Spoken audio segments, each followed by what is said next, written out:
Majority Report with Sam Seder. The destiny of America is always safer in the hands of the people than in the conference rooms of any elite. Sam Seder. They are unanimous in their hate for me, and I welcome their hatred. We must guard against the acquisition of unwarranted influence, whether sought or unsought, by the military-industrial complex. The Majority Report with Sam Seder. Ever get the feeling you've been cheated?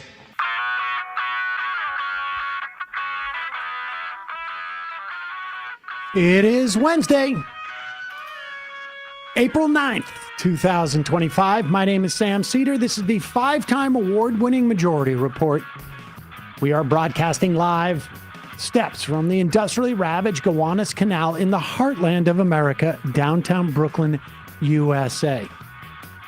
On the program today, Executive Vice President of the Center for International Policy, former Foreign Policy Advisor to Bernie Sanders, Matt Duss.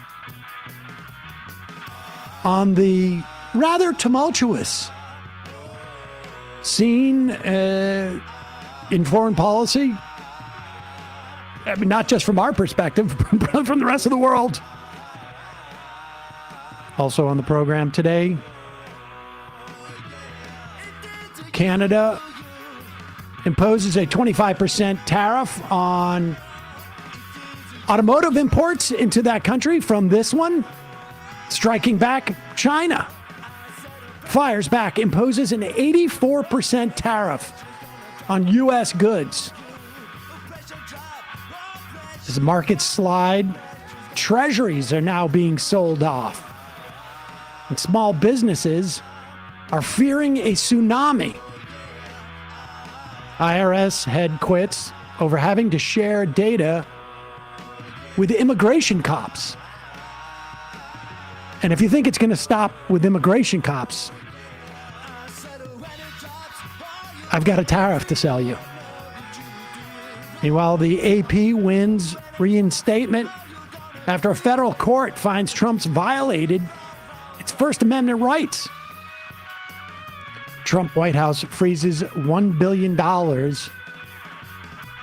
in health and defense grants to Cornell, another $790 million for Northwestern. New report, it's up to 90% of the migrants sent to that El Salvador gulag had no criminal record. At least 90% now. Government judge gives the Trump administration until 5 p.m. today to produce evidence to support why Mahmoud Khalil should be deported, or he walks on Friday. Montana legislative vote to reject a bill criminalizing people who help trans kids get health care. And disgraced Ken Paxton to challenge deservedly disgraced John Cornyn in 2026, perhaps putting that Senate seat in play. And today marks 160 years ago, Robert E. Lee surrendered to Ulysses Grant at Appomattox, ending the Civil War. And boy, did we not follow up on that properly. All this and more on today's Majority Report. Welcome, ladies and gentlemen. Emma is off today, and the hits keep coming. We are now entering the middle of the beginning of this trade war, which is we're seeing the first of countries impose or have a response to the tariffs that Trump imposed on this country. Already, people are just now starting to feel the impact of these tariffs. And we're going to see it in prices very, very quickly. Because, I mean, I can tell you, we have advertisers who, small businesses who are saying, like, the The packaging that we use, that we get from China, has gone up. We haven't figured out how we're going to deal with it. But remember, if you buy, 1,000 little jars from China, and they're going to hold it at customs now. And let's say those jars cost $1 each. I don't know. I'm just making this up. And it's $1,000. Well, now customs is saying to you, hey, we need 104% of that would be what? $1,040 to release this stuff. Small businesses don't have a ton of cash lying around that they didn't anticipate a week and a half ago that they were going to need. So they're all rushing to their banks now to get an extension on their line of credit. And then at one point, they're going to start doing the numbers and they're going to be like, we got a problem here. And some of them will turn to smugglers because that's what's going to be a response to this too. If these continue, is there's going to be smuggling because that's what the sort of stuff. That's how the country was founded, incidentally. That was all about tariffs back in the day at the Boston Tea Party. But I want to be fair to the idea of these tariffs. Now, listen, again, I just want to repeat this. Our perspective has always been here is that tariffs in and of themselves, they're just a tool. And they're a tool to achieve an agenda. And generally, the way that tariffs are generally used, at least in modern times, as a mechanism in which to shield or build a domestic industry. Or maybe not even an industry, a specific, an industry. I would go that narrow. So like we want to make sure that we're producing enough steel in this country. We want to make sure that we're producing semiconductors. Or we realized during COVID that we have a problem in semiconductors. And if China shuts down, we're going to have no semiconductors, or we're not going to have any chips. And we're going to have no cars, and we're not going to have computers. And so we need to build that industry here. And so we will put tariffs on products like that coming into this country. But on the other hand, we'll also incentivize and build factories, like give money to build factories. Now, of course, the way you would sequence that would be we have a plan to build factories, to train workers to make this stuff, or whatever is involved. We're going to institute that plan, and it's going to take 6 months to a year, 2 years to get those factories built.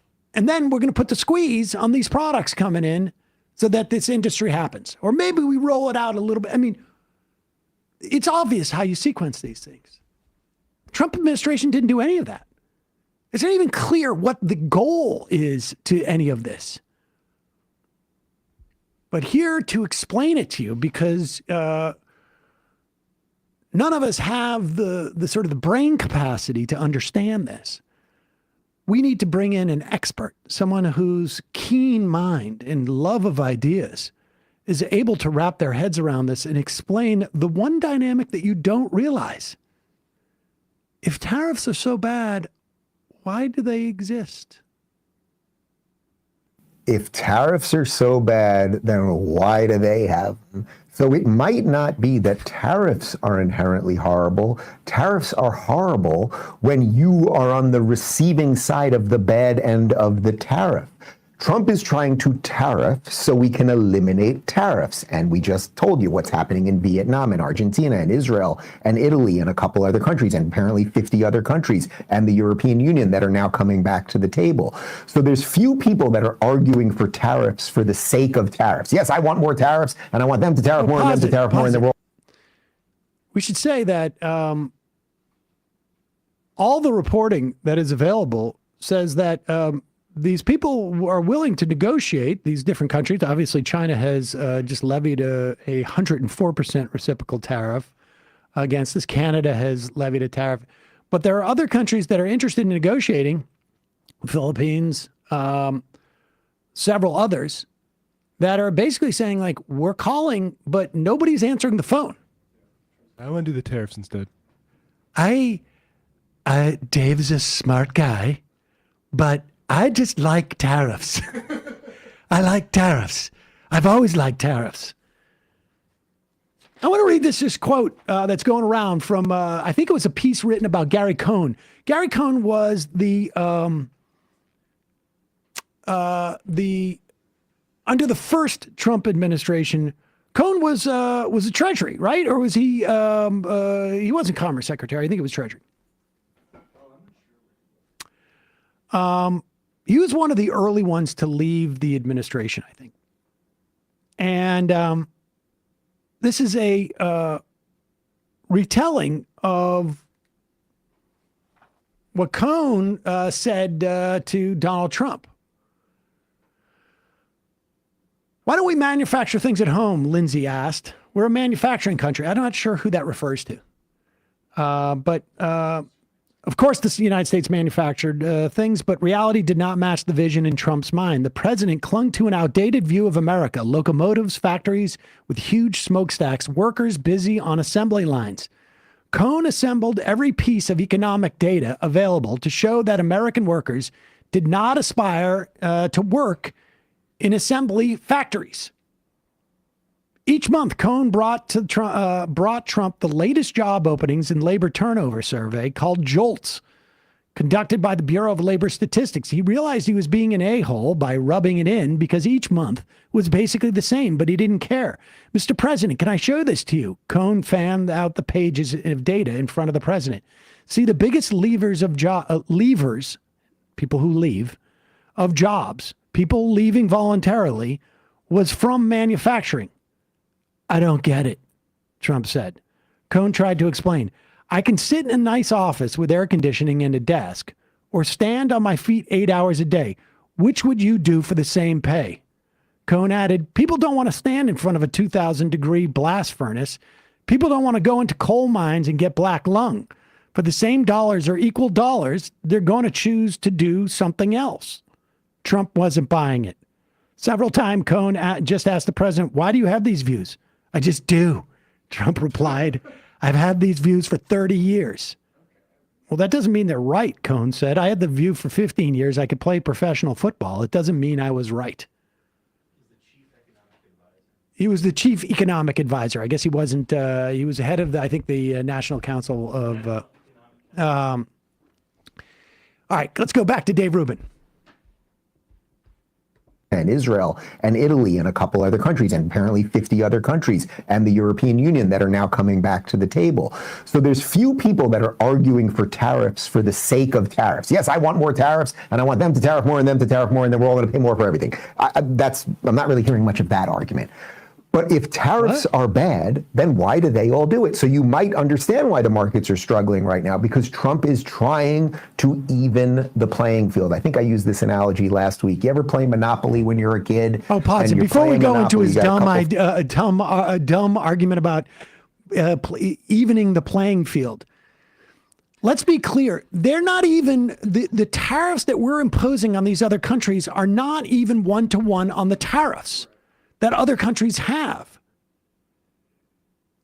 There's a reason why we can't sell F-250s in Europe.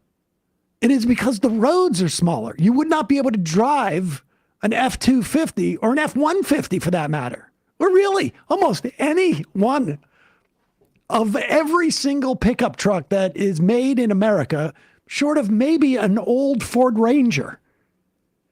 Driving a Cybertruck in Bruges. You cannot drive through these cities in Europe. The roads are just too small. But that is factored into the tariff that we levy on them, because they consider that a non-tariff trade barrier. And there's a whole host of things like that that are encountered in this. And so we're not even putting reciprocal tariffs on them. But Rubin doesn't understand, because Rubin doesn't care. I mean, he's just trying to justify this. Well, you haven't let him do his metaphor yet. Okay, but here's his metaphor. And this metaphor is to explain how you even things out. this analogy last week. You ever play Monopoly when you're a kid and you're playing Monopoly, you got a couple friends around the Monopoly board, and somehow the guy who's also the banker always has a little more cash than everybody. He can somehow buy all those hotels on Baltic Avenue and turn it into Atlantic Avenue. Who in this analogy is the guy who has access to more cash than anybody else? Who is that? If the Monopoly board and all the players are the world, who is the guy who has the most cash? I mean, it's America, right? Is that what it's? So that guy is America. I'm just trying to figure out the analogy here. I mean, Monopoly, a game, very consciously an analogy itself of monopoly capitalism. So it's hard to sort of say, well, it's other countries and it's about tariffs. No, they were showing how capitalism works. Okay, but put aside what the actual game is, because it's not that deep of it's really just about a game for him. He doesn't understand what Monopoly is about. He hasn't made that connection. But there's somebody who has control of the bank. That would be, who who controls the world currency? Well, Singapore, clearly. It's the United States. All right, so let's just go back and follow this. The United States is the one who controls the world's currency. Go ahead. So the banker always has a little more cash than everybody. He can somehow buy all those hotels on Baltic Avenue and turn it into Atlantic Avenue. And then you start realizing, oh, every time I turn around or pee, this guy's taking a little cash. That's basically what's been happening here. And then what happens? Then you throw the board, you hit him with it, you force some of those hotels down his throat. We've all been there. That's what's been going on here. So unless you want Trump to do that to you, come to the table, people. Rumble Premium, and then more on just the general state of lunacy. So he doesn't realize in his own analogy that we're the one who's getting hit with the board. And the reason that they keep the money is that we're buying their things. It's not some sneaky, Somebody on the IM said, obviously, the banker in this metaphor is naturally transgender athletes. Right. Of course. Not the richest man in the world who has factories.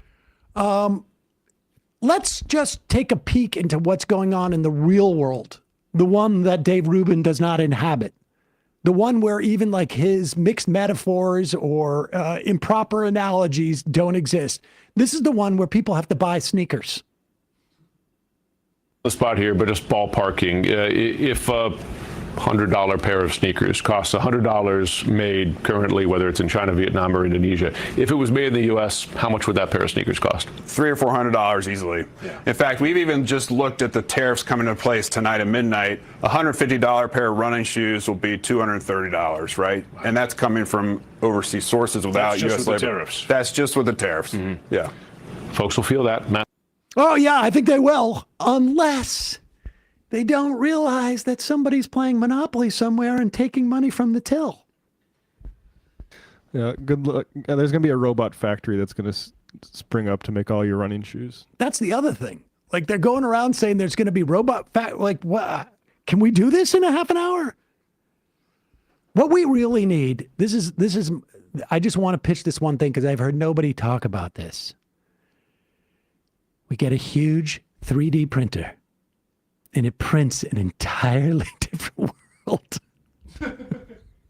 Yeah, who needs to go to Mars? Just make another world. Yeah. We could just make it a whole nother planet where we're the only people on it. And then we'll be fine. Yeah, like New Balance actually does have some made in UK and made in America lines. And I'm not even sure of how they source all the materials to assemble those, but they make them in the United States. They're $200 to $250 shoes already. Yes, and to have to build new capacity to do, this is just absurd. Also, the other thing that you should understand about this is that when the initial inputs into a supply chain go up, so for instance, let's say you have you sell food products and you buy your bags, maybe some of your ingredients from China. And that goes up, 104%. You add that cost to your manufacturing, you sell it to a distributor. The way that that distributor takes their cut, it's not a fixed figure. It is a percentage. So when you raise your price, it exponentially gets raised. If something I produced cost me $5 yesterday, and today it cost me 10, when it gets to the distributor, they don't just say, okay, well, we take 10%, we're going to take that 50 cents. They say, we take 10%, that's another $1. So that product that was $5 yesterday and cost me $10 to make today, now instead of costing $5.50, costs $11. And then when that distributor sends it to the retail outlet, they also have a percentage markup. It's not a fixed figure. We don't add 25 cents.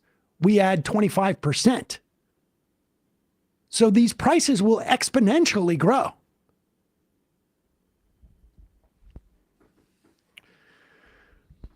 All right. Well, I guess we'll see. I'm not sure who I believe, Dave Rubin or the other guy.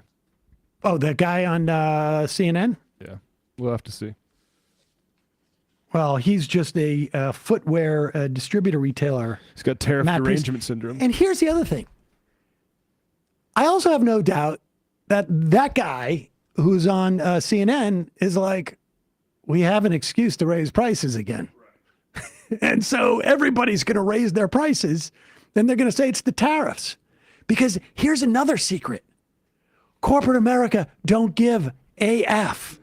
If they feel they can get away with charging you more because they have the cover of these tariffs, they'll do that too. Yeah, the big corporations are going to do that, and the smaller ones are going to die out because they don't have the capacity to. They all remember how they made money hand over fist during COVID, and they could jack up prices and keep them inflated for longer, even after their logistics issues went away, because they had the cover of COVID. They had a built-in excuse. And that created a little bit more elasticity on what people were willing to spend.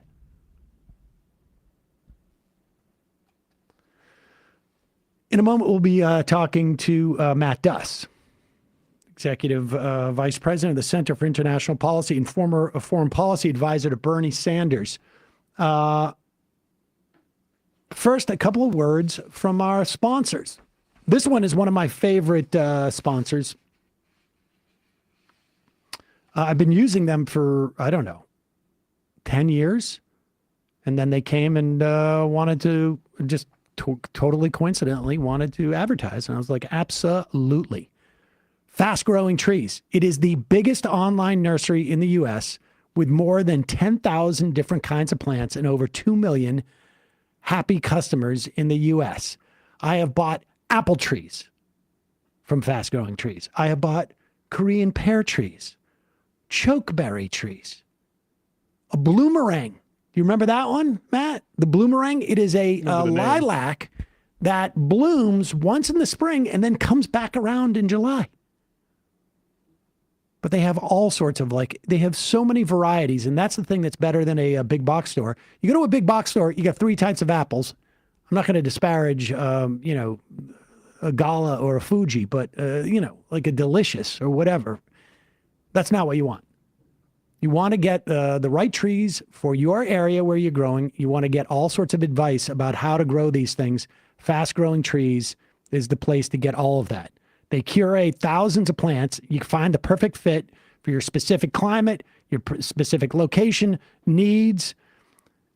They have 24/7 care advice available. It doesn't matter if you want privacy or shade or beauty or fruit. Fast Growing Trees will help you out. You can talk to a plant expert about your soil type, about your landscape design, how to take care of your plants, everything else you need. No green thumb required, and no dirt spilling out in the back of your Subaru. You can also grow stuff in your house too, like avocado plants, fig plants, lemon, and obviously they have tons of other house plants. This spring, they have the best deals online, up to half off on select plants and other deals. Listeners to our show get an additional 15% off their first purchase when using the code MAJORITY at checkout. That's an additional 15% off at fastgrowingtrees.com using the code majority at checkout. Fastgrowingtrees.com. Code is majority. Offer valid for a limited time. Terms and conditions may apply. Folks, next sponsor is Shopify. And when we started this program years ago, I was very, very hesitant to do a merch store because I didn't want to, I thought it was going to be a huge hassle. And then we got Shopify, and then ba-boom. Shop.majorityreportradio.com. We have all our merch there. It is so easy to use.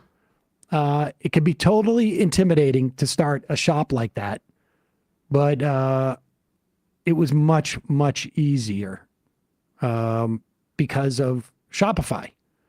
I mean, frankly, the whole business was scary for me. Shopify is the commerce platform behind millions of businesses around the world and 10% of all e-commerce in the U.S. Household names like Mattel and Gymshark to brands that are just getting started. You can get started with your own design studio with hundreds of ready-to-use templates. Shopify helps you build a beautiful online store to match your brand's style. Shopify packed with AI tools that write product descriptions, page headlines, even enhance your product photography. It is so easy, and the beauty is it's so scalable. So if our merch, for whatever reason, started to really, really take off, I mean, our main business is podcasting. But if our merch took off, we'd be able to handle it. Shopify, it's all in one. You can create email and social media campaigns. Shopify integrates into all the social media sites and IRL. Best yet, Shopify is your commerce experts with world-class expertise in everything from managing inventory to international shipping to processing returns and beyond.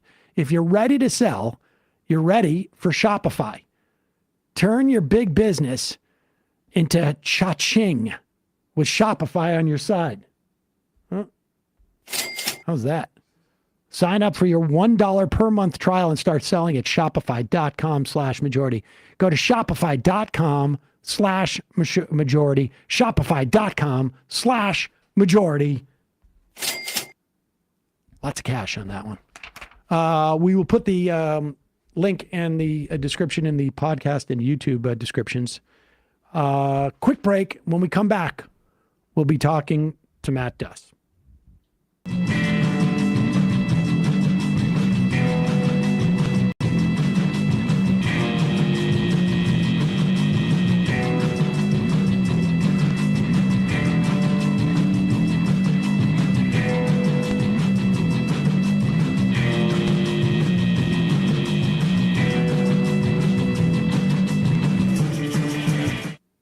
We are back. Sam Seder on the Majority Report. Emma Vigeland out today. Joining us in studio. He's the only people that ever come into studio. The only people that we actually allow into studio. Thank you. Executive Vice President of the Center for International Policy and former Foreign Policy Advisor to Senator Bernie Sanders, Matt Duss. Matt, as always, a pleasure to have you here. Thanks very much. No, I think the first time a couple years ago. You can't keep me away from the studio now. Yeah, so. That's it. You're the only person we let in, outside of, occasionally the people who work here. And but we've got a lot of things happening, obviously, on the foreign policy front. The most prominent of which is, I don't know that we've ever really had any conversation in the many years that we have talked about foreign policy. Have we talked about tariffs, except for maybe in passing, and certainly not in the context of what is now a burgeoning trade war? China has announced that as of tomorrow, they will put a 84% tariff on any goods that are coming in from the United States to China. That would be our top 5 are soybeans, aircraft and engines, integrated circuits, pharmaceuticals, and petroleum products. A lot of stuff. A lot of stuff. Farmers are going to get hit hard, obviously, with this. And of course, we also have what appears to be 104% tariffs on Chinese goods coming in here. Aside from the turmoil that it's gonna cause in this country economically, and I would imagine in other countries around the globe, and we're seeing weird stuff in the treasury market,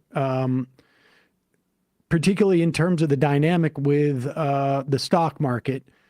Leaving that aside, what does this do in terms of like changing the physics, it feels like, in the international space? Right. Yeah, I mean, going back to what you said about tariffs, I mean, in Trump's first term, after decades of this kind of economic theology of free trade that saw tariffs as this no-no, Trump kind of reintroduced this idea of using tariffs as a tool. I love tariffs. Trade wars are very easy to win. But that was pretty tightly focused on China and maybe a few other places. Now it's a trade war with everyone, based on this weird formula that they came up with based on trade imbalances, regardless of what tariffs other countries have on us. And it really is just a massive restructuring of the U.S.-led global trade order, and leading to what? I don't know. That is what is part of what's so concerning here, is that he does not seem to have like a theory of the case beyond we'll do this and then something will happen and then things will be better. I mean, he's just using these as a blunt instrument to get better deals bilaterally with all of these countries.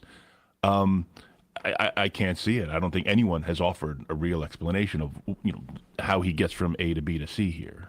Yeah, it's not even clear where C is. And just to sort of walk through a little bit, like you mentioned, Trump imposed tariffs on China in his first term. I think they were about 10%, and I think they were more or less across the board. Biden expanded these a little bit. Maybe they weren't,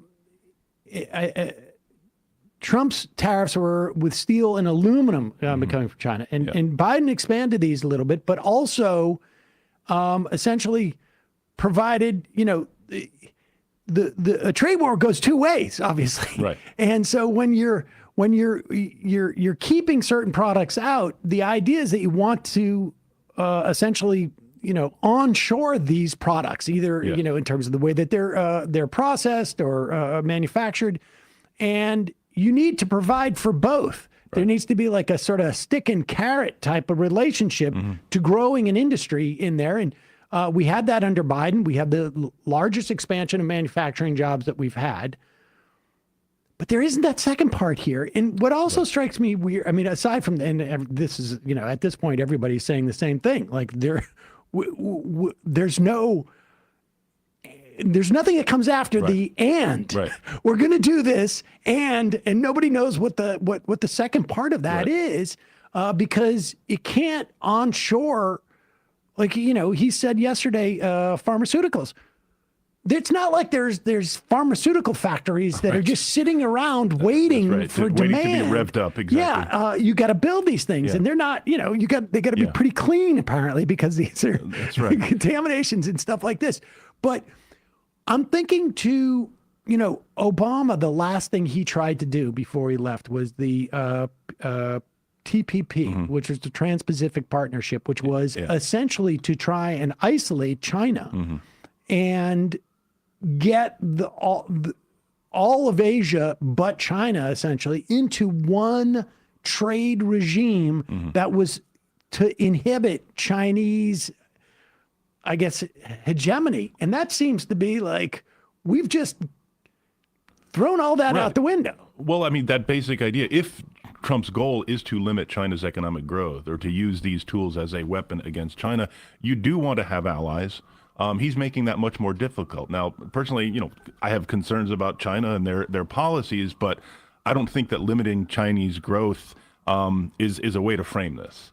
And I'll just go back to Obama. I mean, the TPP, I think, and this was one of the reasons I think Trump won, is because he really came in and said this economic model, that this kind of theology that all of Washington and the global trade, the global economic smart guys have subscribed to for the past decades has not worked for us. We need something different. Now, that basic conjecture is right. Bernie said the same thing. Now, Bernie has a different idea of how we should fix this system. But since 2016, Washington has been going through these stages of grief of, okay, what did we get wrong? Do we need to change, give Biden some credit because his administration did recognize, okay, we need to build a post-neoliberal, global economic order, and started to do that. Trump just seems to have no idea other than we're going to use trade now as a weapon to get things that I want.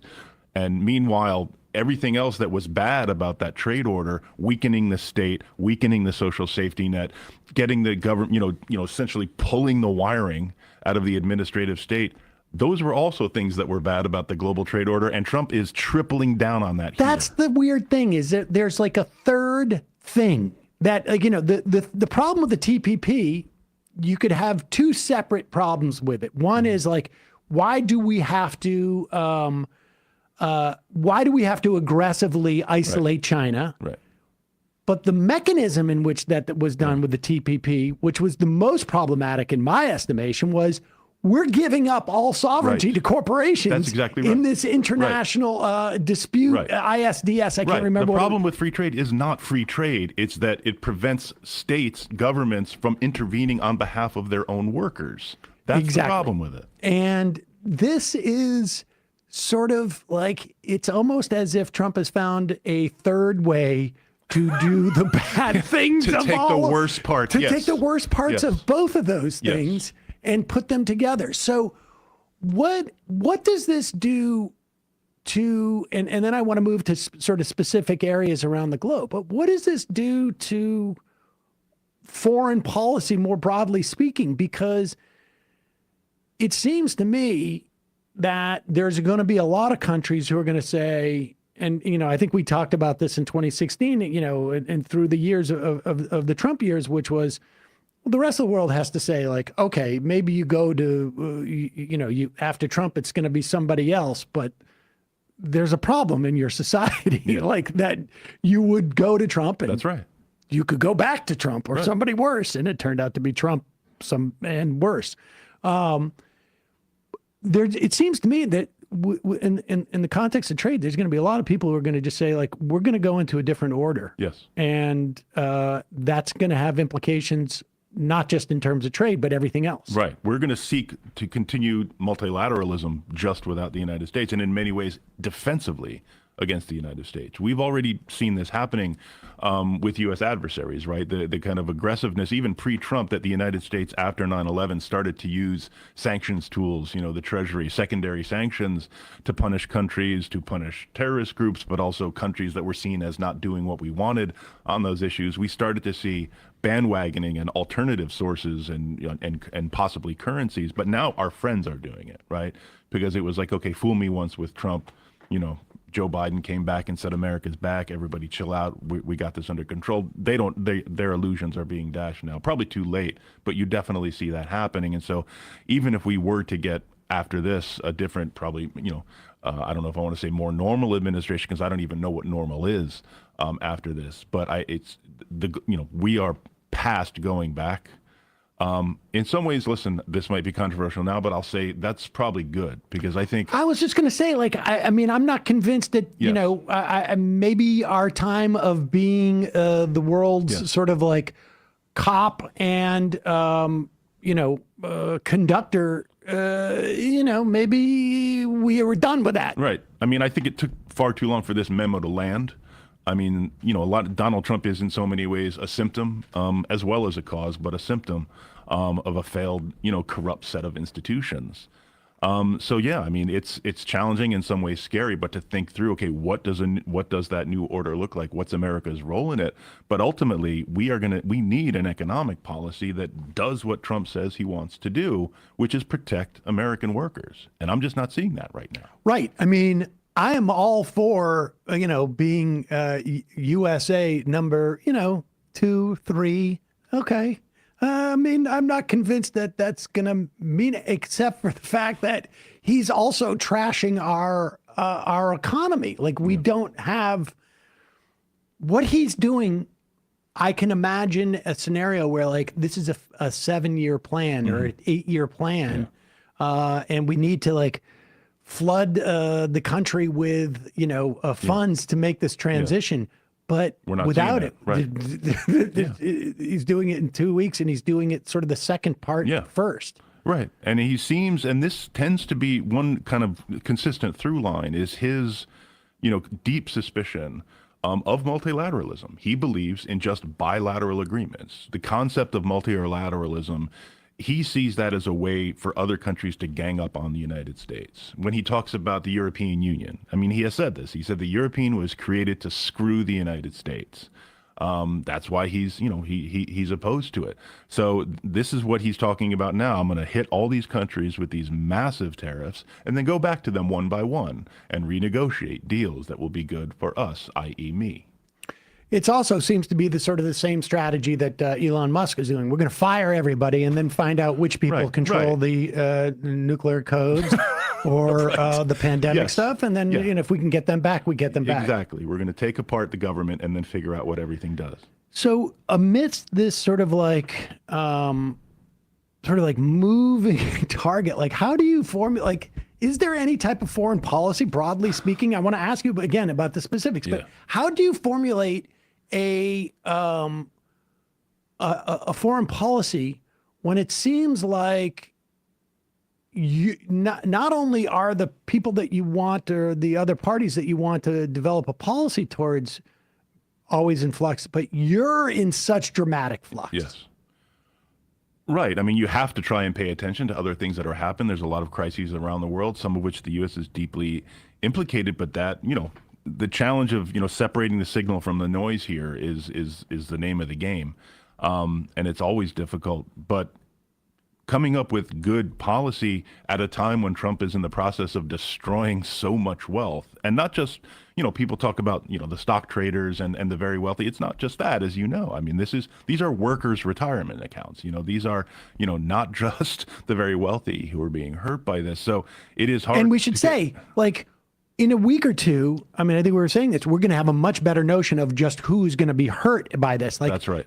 Farmers starting tomorrow are going to be in a full-on panic. Yes. And, small businesses, when they starting to see wait a second, the stuff I've got coming in from China, whatever, the plastic bags or whatever it is that I've got, they're not releasing them unless I pay twice the amount that I thought they were going to cost.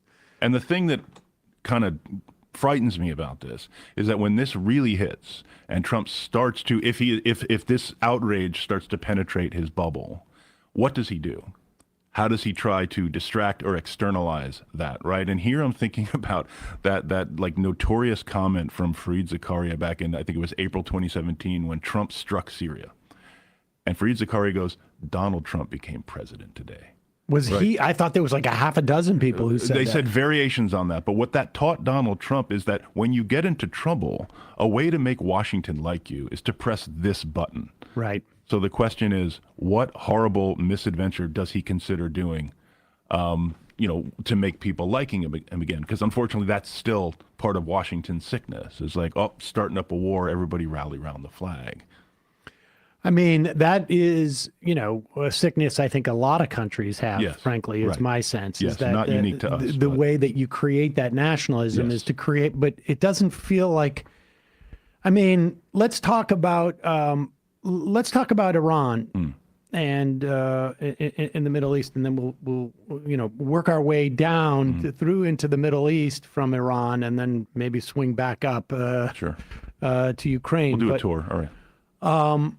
It seems like Iran would be the most likely place that we would strike at this point. I mean, we've been striking Yemen for 2 weeks straight now, and to the point where I'm reading stuff where naval commanders are saying we should have used the cheaper bombs. Yes. I mean, literally. Yeah, running through standoff weapons here to, little effect, apparently. As, again, no one who's been watching the effort to bomb the crap out of the Houthis for the past literally 10 years should be surprised by this. I mean, if you read that signal chain, the plan was quite literally, we're going to do this but harder, and that will work. And it has not worked. Why? I'm just out of curiosity. Why has why has it been so hard to stop the Houthis? I mean, Saudi Arabia was bombing them. The Emiratis, we were supporting that. Providing all the support. Exactly. Intelligence, air refueling, weapons, all the stuff. They're dug in. It's their country. Right. That is always something you need to keep in mind. And so trying to do this from the air or through, cruise missiles and such, it has a very bad record of working. You can do damage, certainly. You could hit certain facilities. You can kill a lot of people. We certainly seem to have killed a lot of civilians there. We unfortunately are good at doing that, but dealing with the problem by bombing it is not something that really seems to work. So Iran would be the next candidate, it appears to me, and it certainly had been feeling like for a while like between us bombing Yemen and Israel going back into Gaza and going into Syria and also sort of sporadic attacks on Lebanon after the wake of their mini war, I guess, with the Hezbollah. But it also appears that Trump now has decided that he wants to get back into the deal, essentially, that he crashed 10 years ago. Or some new version of that deal. Yeah, I mean, that was a pretty remarkable set of statements he made in the Oval Office with Netanyahu, and I have to say... This was yesterday. Yeah, I enjoyed watching Netanyahu sit there as Trump basically said, we're going to have direct talks with Iran, which are a good idea. I mean, we should be talking to Iran. We have real issues with them. We should be talking to them. Obviously, you want these talks to be as well prepared as possible. I mean, we saw this with North Korea in Trump's first term. Talking with North Korea, talking with Kim Jong-un is a good idea. Unfortunately, he did not seem very well prepared. He just went, he did a photo op. What did we get out of it? I don't think we got much out of it. So I hope we won't simply see a rerun of that. But as a basic principle, yes, the way to deal with Iran's nuclear program is through a negotiated agreement. Trump tore one up back in 2018. He seems interested in getting a new one. I think, you mentioned the way things seem to be going. We seem to be preparing for some kind of action, B-2 bombers over in the region, another carrier strike group. Was this just signaling to Iran that we are serious about option B if they don't want to do option A and talk? Perhaps. But it does seem from statements coming from Tehran, from the Supreme Leader, from the IRGC, that they are interested or more interested than they have been in the recent past. And I think that's positive. I mean, it also occurs to me now in 2025 that Iran has been incredibly, I don't know what the word is. It ranges from reluctant to considered in terms of not building a nuclear weapon because they have been supposedly on the brink of this for what seems like since the invasion of Iraq. Yes, right. Yeah, I mean, I think the first reports, I believe it was 2002 when that intelligence was publicized, that there's evidence that they had a nuclear weapons program. But our intelligence community has assessed that they have not made that decision to go forward. So they're keeping that option open. But they have not, countries that get a bomb usually rush for it. It's a small sample set, but that's what the sample set is. And at the same time, Iran has been weakened by some of the actions that Israel has taken with U.S. support. They lost a major ally, or their major ally, Hezbollah, has been weakened. I think the loss of Assad was a huge deal. Again, that was done by, with Turkey's support, not Israel. But the loss of the Assad regime was a huge deal. So, yeah, I can understand why they... What did the Assad regime do for Iran in terms of strengthening it? I mean, it received incredible amounts of support, funding, but also just physically as a land passage from Iran to Iraq through Syria into Lebanon to resupply and support Hezbollah. That's gone. Now, I think the danger is you always have kind of this little chorus of hawks in Washington for whom the time to bomb Iran is always now. And their argument is, well, Iran is weakened. Now is the time to really do it. And I think now is the time to actually take talks with Iran seriously, when they could sign on to an enforceable and solid set of concessions around their nuclear program. Because if they get the sense, given how they have been weakened, have lost some real allies in the region, a nuclear deterrent looks much, much more attractive to Iran right now. And I don't like that equation. So I think making it clear to Iran that they can get security another way would be the best move for the U.S. right now. So let's turn towards Ukraine. Donald Trump had promised that he was going to end this in the first week of his administration, maybe the first day. It'll be very easy, he told us. It would be very easy. Well, I guess before we get to Ukraine, let's go to, I mean, you mentioned Netanyahu sitting in the Oval Office with Trump. We had a brief, essentially like ceasefire, I guess. Israel has now seems to have ratcheted up its assault on Gaza at a time where I think like the Palestinians living, the Gazans are completely exhausted, and it feels like they have just, I mean, I can't even imagine now. We're having jets bomb tents. Israel just seems to be paired with the and I don't know. I mean, I have felt this is the case for over a year, but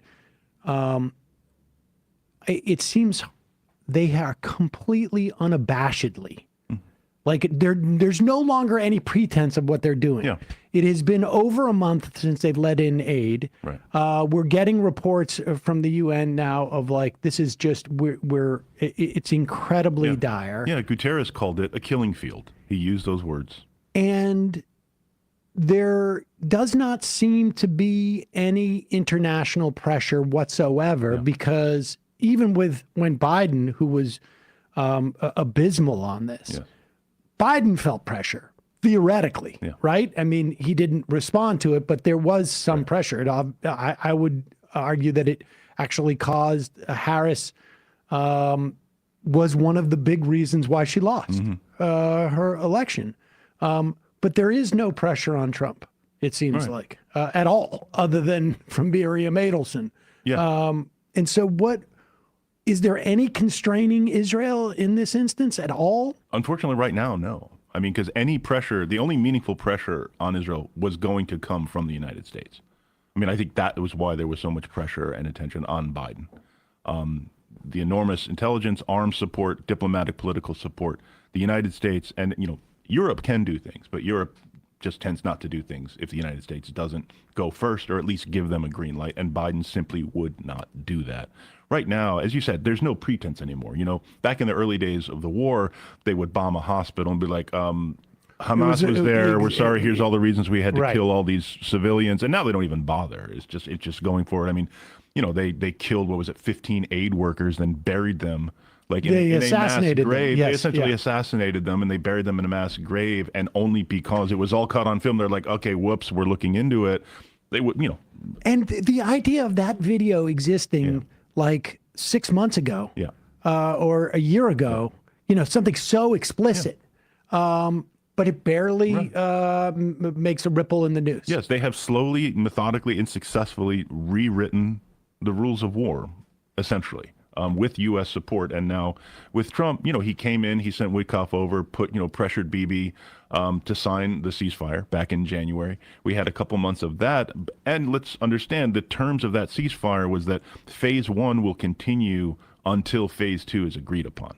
The ceasefire was supposed to continue as the parties to continue to negotiate. Netanyahu abrogated that. He broke that ceasefire. That's exactly right. What is Europe? I mean, I feel like Europe is about to sort of turn against Israel, but that it's not going to be terribly relevant. No, unfortunately not. And I see some pockets of resistance there, but in general, I mean, every time the Starmer government in the UK says something critical, they kind of walk it back the next day. Germany, unfortunately, is completely, is kind of focused on arresting and beating up, pro-Palestinian protesters in Germany. So really, it's hard to say who is going to lead that opposition. I mean, I guess I guess I was just looking at yesterday, or I guess today it was Starmer had said, we need a probe of the killing of all these, emergency workers. We need a probe. Yes. Let's have a probe. Yes. I guess that would be involved. Let's watch this video. Yeah, let's again. Exactly. Well, we have it on video. I honestly don't know how much more evidence you could possibly have in any instance, and just horrific. Yes, let's probe the person who took this video and find out their true feelings. And we should remind people that person is dead, shot in the head by Israeli soldiers. Yep. All right. Well, let's turn to Ukraine for a moment.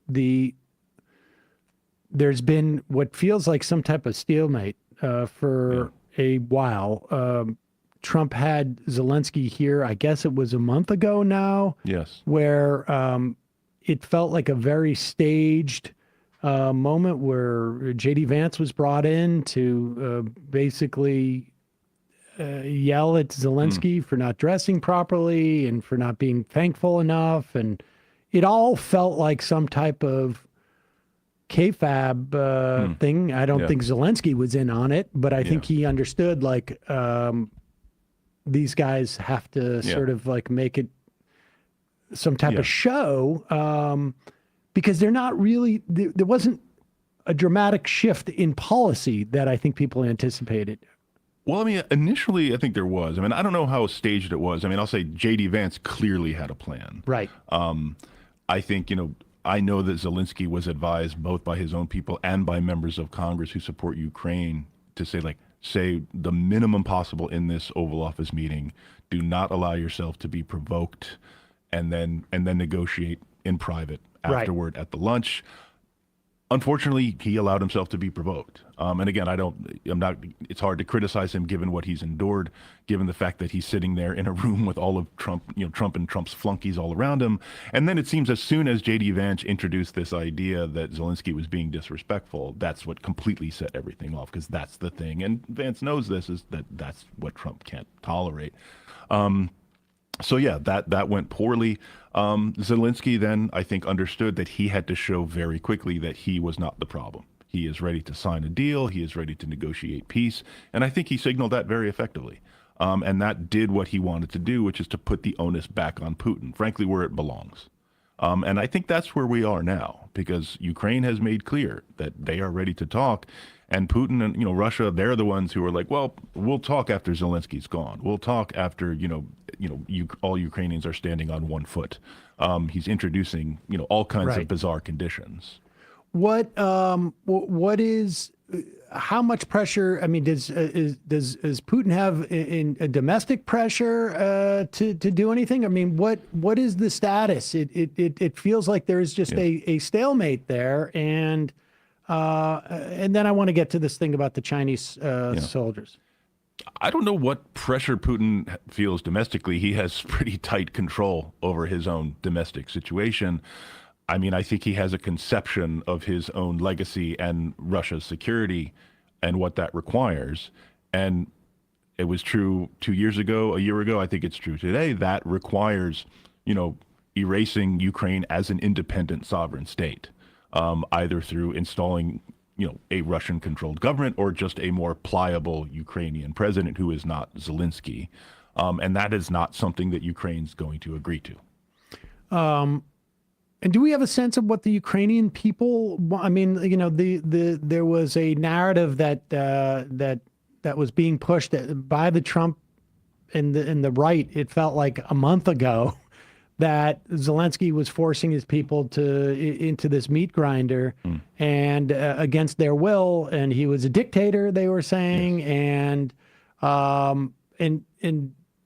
then that just sort of went away with whatever deal Zelensky said to. I mean, is it really that straightforward that it's just a question of Zelensky basically made Trump feel like he was daddy, and then daddy just said, okay, all is forgiven? I mean, there was a method to it. Clearly, they were using all these tactics to put pressure on Zelensky to come to the negotiating table, because I think Trump genuinely wants to be able to broker a Russia-Ukraine peace deal. And Trump didn't realize that Putin was probably the problem here? Perhaps he didn't. I mean, Trump does have his own view. He thinks he understands Putin. I mean, some people say he admires him. I think there is some evidence of that, although I don't want to overstate it. But let's remember, he has a pretty bad impression of Zelensky from the first term as well. Right. So he's not positively predisposed to Volodymyr Zelensky. But I think, for the time being, Zelensky seems to have dealt with his Trump problem. Internally, to your question, I think we have seen public opinion slowly weakening as the war goes on. I don't think that's totally surprising. It's always been weaker, as the closer you get to the front, the Ukrainians who are having to endure the most of this warfare. You also do have, Ukraine has been careful about the age of conscription. They don't want to be conscripting all of their young and younger men.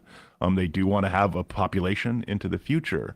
And so that also contributes to a sense of resentment, who's having to fight, who's not having to fight, who's trying to avoid fighting, and who's getting away with it, who's bribing. So yes, there is, a tense political situation internally, but I think all evidence shows that Zelensky still is seen as a legitimate, democratically elected president. What to be made of? Apparently, they have captured two presumably Chinese soldiers who have Chinese credit cards and an ID. I mean, what do we make of that? Yeah. I mean, they captured two and fought a group of 6, is my understanding. The Chinese government has said these are independent, essentially Chinese mercenaries. I think China has been trying to make itself part of the solution here, at the same time continuing to support pretty massively Russia's effort. So they're both part of the problem and part of the solution, but wanting to be a major global player to say that we can help broker peace. But this is going to complicate that too, which is why I think they've been, pretty quick to try and say that we had nothing to do with this. Well,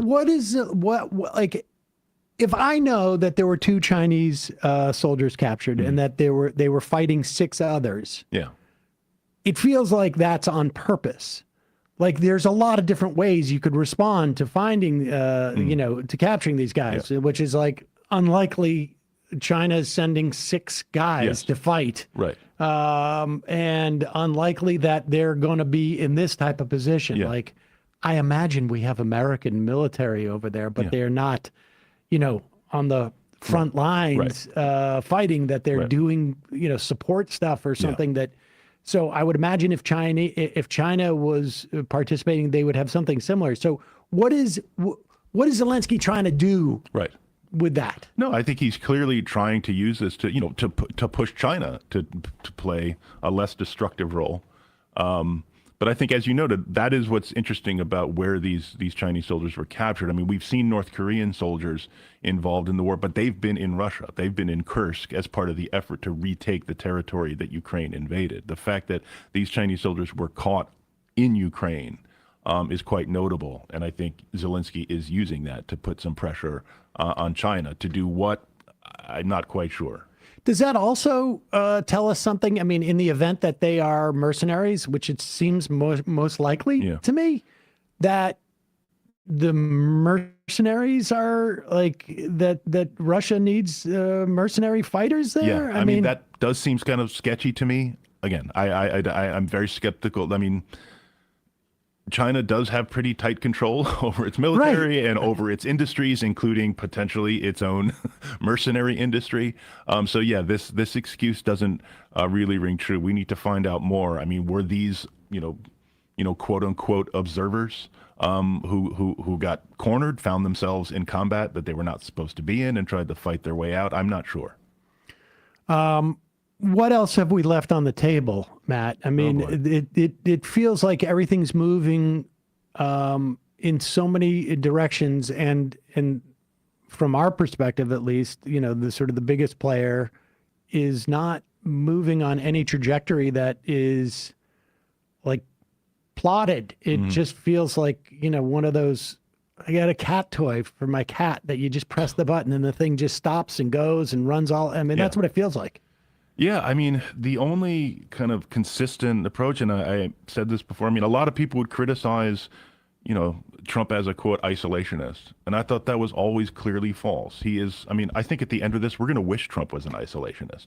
What we are seeing is the kind of most unbound, unconstrained, aggressive assertion of American unilateralism on all fronts, on the potential use of the military, on trade, obviously, but also you see it with the way, and there's a through line here: trade. We want to get a better deal. We're getting ripped off. That is, Trump's. He says that about everything, domestic and foreign. The system is rigged. We're getting ripped off.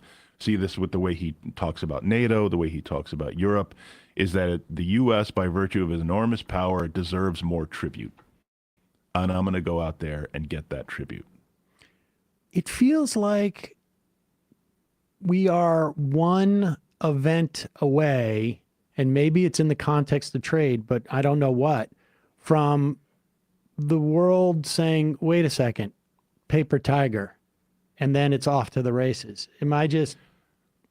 No, I mean, I think if people start to think that we are better off for our own security, for our own future prosperity, choosing different allies and investing in a different system than the one that's led or largely led and guided by the United States, as they are starting to do now, that's a very different world. And I can't help but think that we're starting to see that in the Treasury bond market, but I'm not sure I understand that market enough. Yeah, note people to are self, starting to talk. Read about Treasury bonds. Yes. Matt Duss, always a pleasure. Thanks so much for coming in. Really appreciate it. We're going to take a quick break, and I'll be right back in a moment.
We are back. Sam Seder, Majority Report. Emma Vigeland out today. We're going to head into the fun half of the program.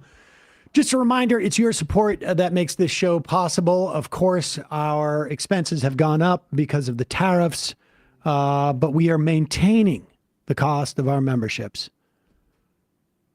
We're going to eat the whole cost. We're going to eat the entire cost of the tariffs. Of course, I'm joking. None of our costs have gone up. In fact, we're going to be selling off a lot of our RCA audio cords for... If you need micro USB cords. Exactly. If you're looking for 1440 FireWire for your Mac, stuff's going to get expensive. We're going to talk about it in the funnish half. The fun half today, we're going to discount all the tariffs. 104% more fun half today. Quality, not quantity. Just a reminder, it's your support that makes this show possible. You can join the Majority Report by going to jointhemajorityreport.com. When you do, you not only get the free show, free of commercials, but you get the fun half. I would imagine we're going to have some problem with advertising going forward in the coming months. Both our native and, YouTube, who knows?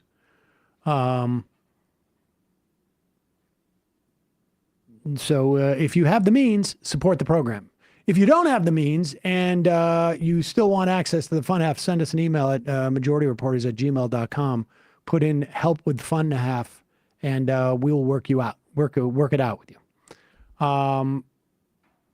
Matt, what's happening on Left Reckoning? Yeah, Left Reckoning last night, Jonathan Ben-Menachem on to talk about his work, academic work at Columbia, talking about mass incarceration and also about the last year or so of protest and who actually runs a university. So interesting conversation there. We also talked about Trump's new panicking word, which is everyone who thinks this might be bad, what's happening with the market. If you're a Republican who is panicking. Don't be a panican.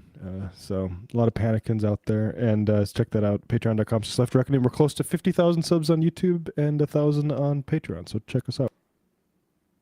See you in the fun half.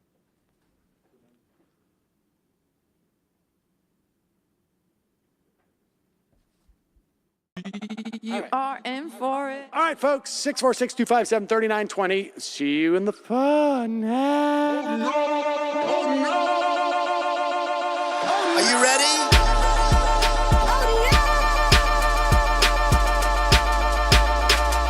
Who sent us this? Alpha males are back. Boy is back. And the alpha males are back. Just as delicious as you could imagine. The alpha males are back. Boy is back. And the alpha males are back. Just want to degrade the white man. Alpha males are back. I take all of it in my throat. Alpha males are back. Snowflakes has what? The alpha males are back. You are a madman. And the alpha males are back. Oh no, Sam Seder! What a fucking nightmare! Bring back DJ Danner. Yeah, or a couple of them. Just put them in rotation. DJ Danner. Well, the problem with those is they're like 45 seconds long, so I don't know if they're enough of a break. That's fucking nonsense. You see white people doing drugs that look worse than normal white people, and all white people look disgusting. And the alpha males psych. Fuck them. Snowflakes says what?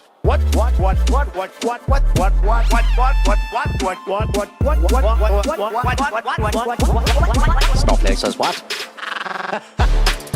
A hell of a lot of bank. A hell of a lot of bank. A hell of a lot of bank. Okay, I'm making stupid money. Hell of a lot of bank. A hell of a lot of bank. All lives matter. Have you tried doing an impression on a college campus? I think that there's no reason why reasonable people across the divide can't all agree with this. Psych. And the alpha males are back.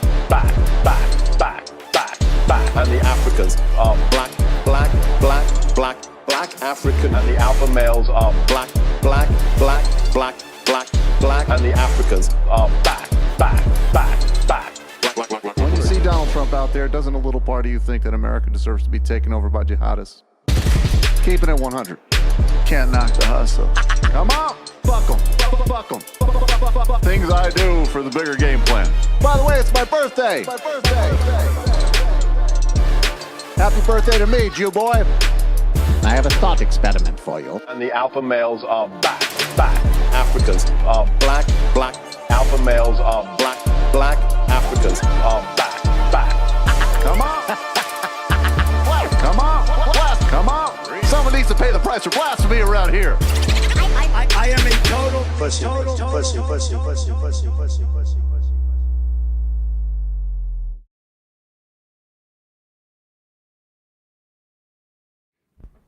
We are back. It is the fun half, ladies and gentlemen. Emma is out. Let's read a couple of IMs, shall we? The other russet. Well, this is going to be another rough Pesach Seder. Jimmy Pesto, #1 superfan, had a little tea ache. I see. Had a little TH say last night and started wondering if Trump plans on devaluing the dollar in order to create a digital alternative that he controls. I know he's a dumbass, but he's always cared so much about stock performance that the tariff crash makes me think there's a bigger plan, and I worry it involves crypto. Listen, I do not think, I think we're in a realm right now where it is hard to say that any theory you have when you're high or not is completely out of bounds. There is no one in the administration. Let's put it this way. the administration doesn't even seem to have a unified message as to why they're doing this. And what success would look like. They don't have a unified message why they're doing it, or what it's supposed to happen. Like, it's one thing to say, we think it's 2 + 5 = 8. And this is why we think it's the case, because secretly 5 is 6, or secretly 2 is 3. But in this analogy, we don't even know what the 8 is. Like, they don't even have an equals. Some members of the administration say this is a way to get down their tariffs. Some members of the administration have said this is a way to raise money. Some members of the administration have said this is going to bring back robot jobs to America. There's no even agreement over what the goal of this is, never mind how it's supposed to achieve a certain goal. So there is no idea that is too crazy, I think, to try and assess why Trump is doing this. It could be just crazy. It could be he's crazy and he thinks he's figured out a way to profit off of it. But just to give you a taste of like, and listen, and you know this because the only people who are now defending this are total Trump dead enders. And they have we played a clip earlier at the beginning of the show from Dave Rubin where he's saying like, well, if tariffs were bad, why would other countries have tariffs? I mean, this is just nonsensical gibberish. But let's play Steve Ducey on Fox and Friends going over a story, and you'll just notice the rest of them are just sitting there like literally like their dog just died because they don't know what to say in light of what is so obviously what was going to happen here. There's an item in the New York Post that we all have in front of us. It's an exclusive story. I just also want to say, the New York Post, incidentally, if you're not familiar with New York newspapers, is a right-wing Rupert Murdoch, like, just dog cleaning utensil. So this is not coming from the Times. This is not coming from, the Wall Street Journal. Wall Street Journal or the New Republic. It's coming from the Post. There's an item in the New York Post that we all have in front of us. It's an exclusive story, and it talks about how with these 104% tariffs that went into effect, we think that China is going to have to pay for it, but it tells a story of a special needs toy importer. And when the tariffs went into effect at midnight, his tariff, he's been paying a tariff because he gets stuff from China, $26,000 a year. His tariff bill went from $26,000 at midnight to $346,000. And that's money he's going to have to come out of his pocket. It sounds like he's going to have to go ahead and close down part of his business. He tried to make the toys in the United States, but the tariff on that, his most popular item went from $0 to $17 at midnight. And what he told the New York Post is people don't understand the tariff situation. They think just foreign countries are paying for the tariffs. That's not true. Half of the tariffs are being paid for by U.S.-based companies. Yeah. So when you look at the big numbers and they look good, just remember that according to this guy, half of the small businesses and half of the tariffs are being paid by Americans. Well, I'll say this. I'm still holding back judgment on this because I feel like we may be missing something here. Oh, yeah, we might. The way I look at it is I have two groups of friends. I have my more wealthy friends, the ones that are on Wall Street and all that.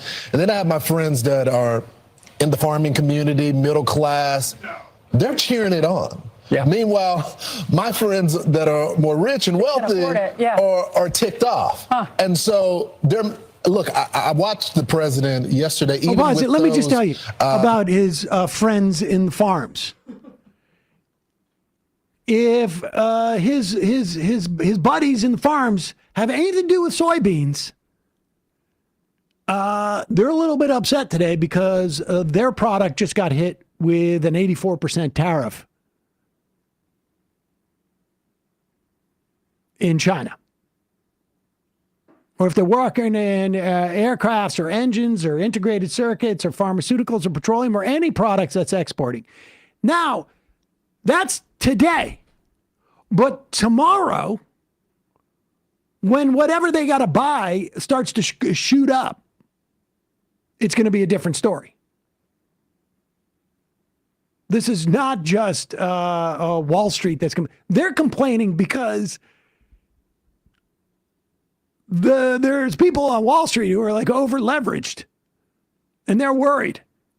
This guy is a Idaho-based toy maker. I may sound calm on the phone, but I'm really not, Ames told the Post. I'm afraid my employees won't make it through, real jobs on the line and at risk.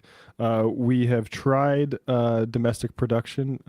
Getting an ad here. Can't pivot that quickly. We've explored domestic production in the past and are again right now, and every time it's not feasible, the unit prices have been higher than retail. See if this link works. This is from the South China Morning Post. It is based in Hong Kong. Chinese exporters said to be ditching shipments mid-voyage to avoid crushing Trump tariffs.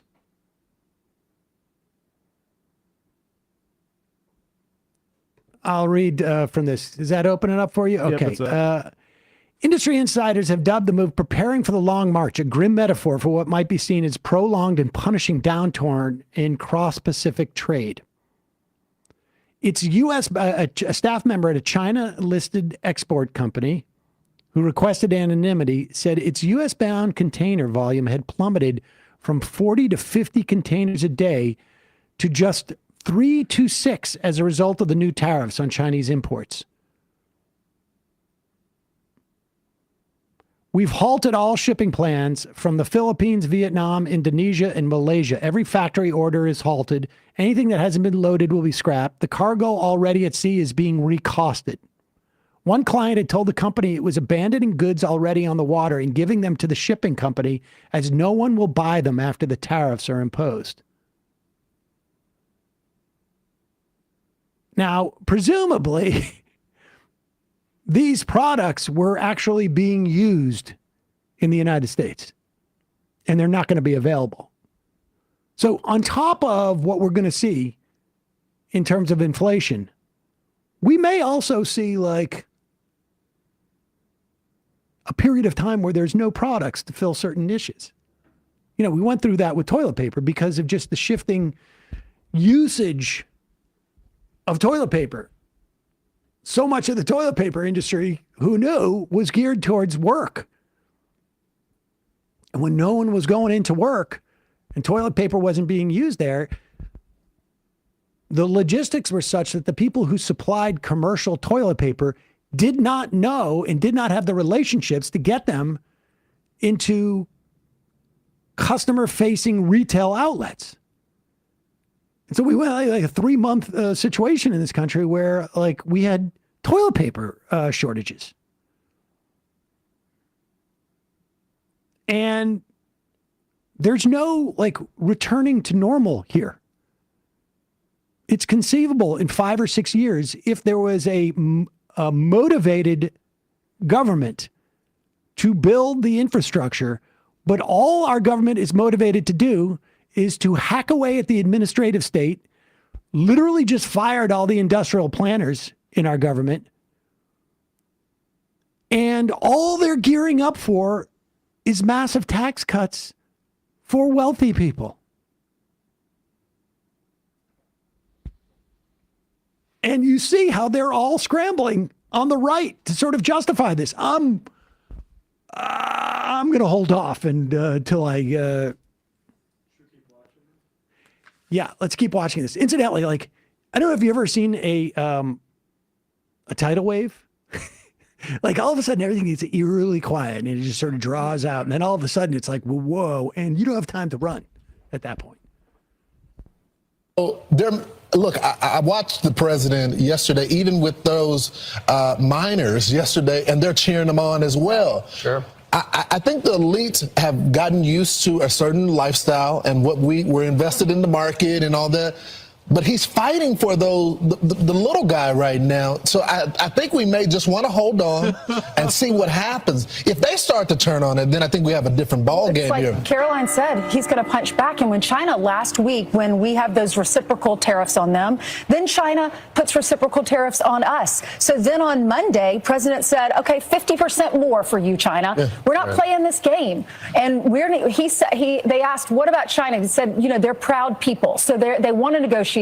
They're just not. We're working on that now. But and Jamison Greer yesterday, when he testified to the senators, he said, to your point, Steve, to your toy maker, it may be challenging at times, and in a moment of drastic overdue change. Well, the problem is, like that guy in Idaho, he might have to go out of business. Well, and so that's why it's so important that you reconfigure all the trade. Give an example. What about the shrimping company? Yeah. Shrimp has gone out of business. You can go back. People go out of business every day. So this guy's selling special needs toys. He's just going to suck it up. This whole thing where, okay, there's step 1, Trump tanks the economy. Step 2, question mark.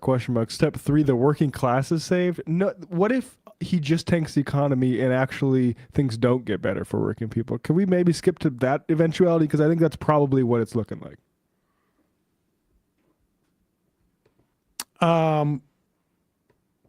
What do we got this now? Jake Sherman. Oh, based on the lack of respect, let's pop this up. Here we go. Off to the races. Here we go. This is, I mean, there's going to be so much pain associated with all of this in one form or another. I hate to laugh about it, but it's become so ridiculous. So Trump just tweeted out or truthed out. I don't know. Where is this? Is this on Twitter or Truth? That looks like a truth, yeah. This was just 1:18. So this was 10 minutes ago. Based on the lack of respect that China has shown to the world's markets, he means us. I am hereby raising the tariff charge to China by the United States of America to 125% effective immediately. Now, this is how dumb this mother F is. At 104%, everybody, we're just reading stories about people abandoning their stuff on the ocean, giving it to the shipping container. This is that extra, you're going from 104% to you're raising it another 19%? Dude, at one point, it doesn't matter. At some point, hopefully in the near future, China will realize that the days of ripping off the USA and other countries, I don't think other countries are complaining about this, is no longer sustainable or acceptable. Conversely, and based on the fact that more than 75 countries have called representatives of the United States, including Department of Commerce, Treasury, and the USTR, to negotiate a solution to the subjects being discussed relative to trade barriers, tariffs, currency manipulation, non-monetary tariffs, and that these countries have not, at my strong suggestion, retaliated in any way, shape, or form against the United States, I have authorized a 90-day pause and a substantially lowered reciprocal tariff during this period of 10%, also effective immediately. Thank you for attention to this matter. So in a show of strength, and I say that facetiously, Donald Trump has now rescinded all of these tariffs to just 10%. Now, again, with Donald Trump just rescinding these tariffs, except for against China, and although yesterday he also said he's going to raise them on prescription drugs, incidentally, 40% of prescription drugs come into this country fully formed, consumer ready, are imports. 80% of all drugs have some element that has been imported into them. The active ingredient, the non-active ingredient, whatever.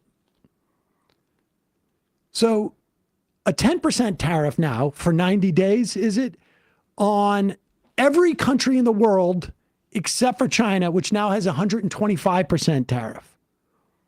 And this is Trump's, I guess, attempt to isolate China. What about countries that work with China? But now we're in a situation where a 10% tariff all it's going to do is be slightly inflationary. The rest of the world, incidentally, realizes that we're being run by a lunatic who has no strategy and no plan for any of this. So everybody's starting to go like, we need to make a new plan. So we're no longer going to have industry that is built upon where we're getting all these other tariffs, because a 10% differential is not enough to drive an industry, particularly when you're not providing any subsidies. So all it is going to be inflationary.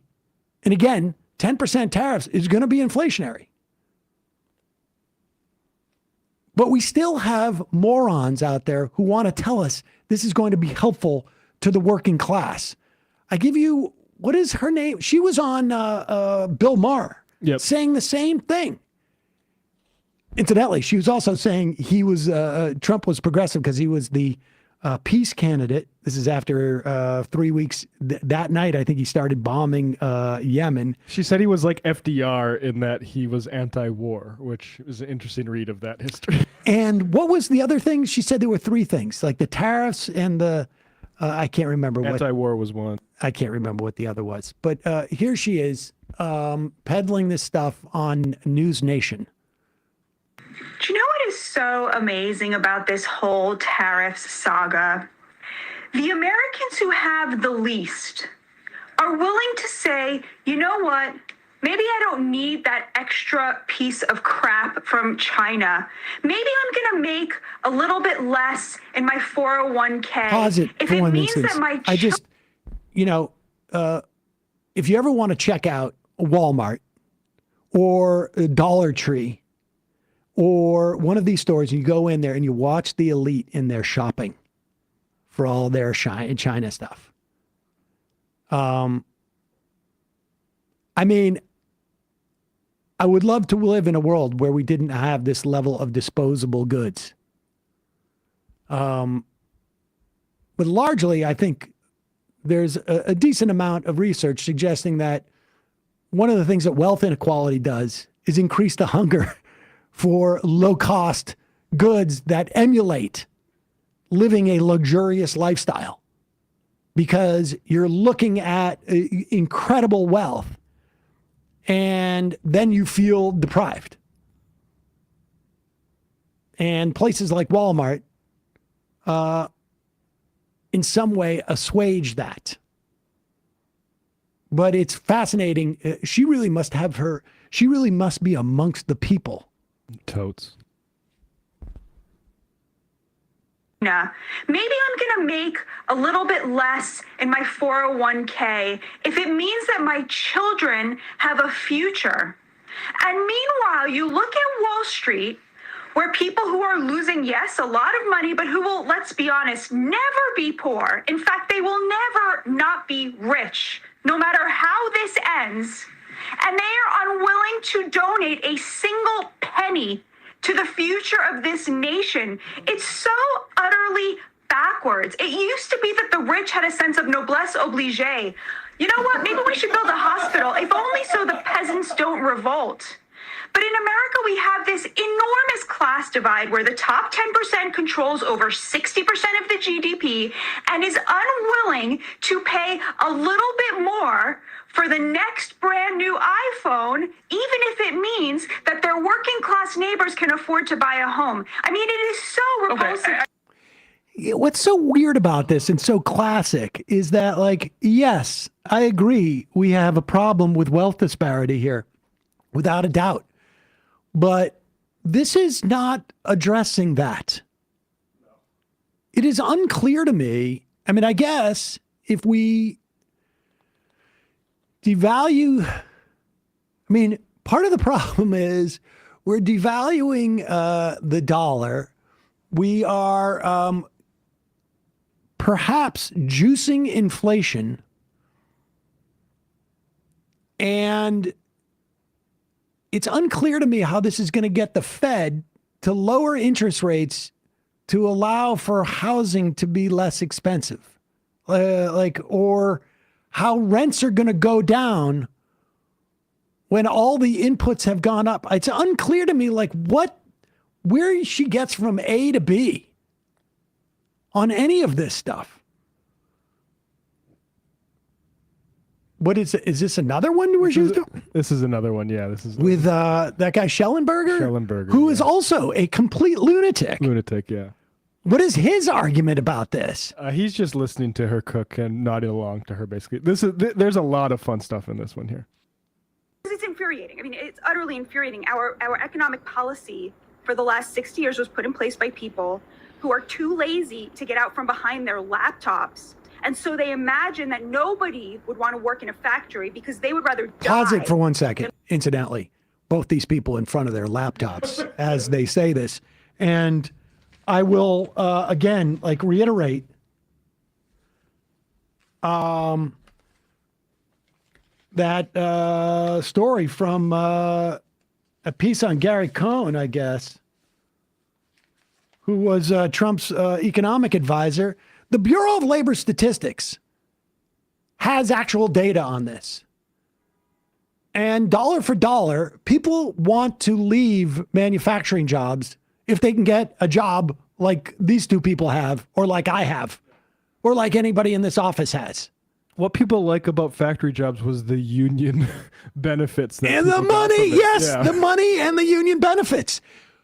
Here's a little secret. Coal miners don't love coal mining. It's just that it was the quickest way to ensure that your family had money. Because they get paid a lot, because they pay in essentially their lives.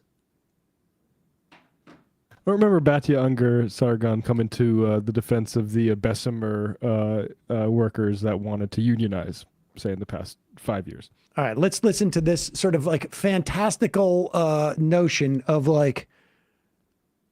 how people would rather work in a factory than in an office job. Now, I'm sure there are some people, there's some people who are like, I want to use my hands. I want to work outside or something like that. Or people have different, personal desires. But broadly speaking, as a class,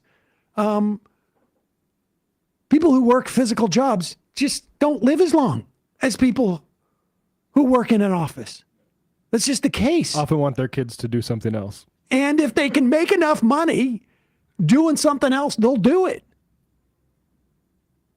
Laptops. And so they imagine that nobody would want to work in a factory because they would rather die than work in a factory. They would rather die than watch their own children, by the way, or clean their own toilets. So they imagine that no one would want to do these things. And so they shipped manufacturing overseas and imported a slave caste to do all of the service industry jobs.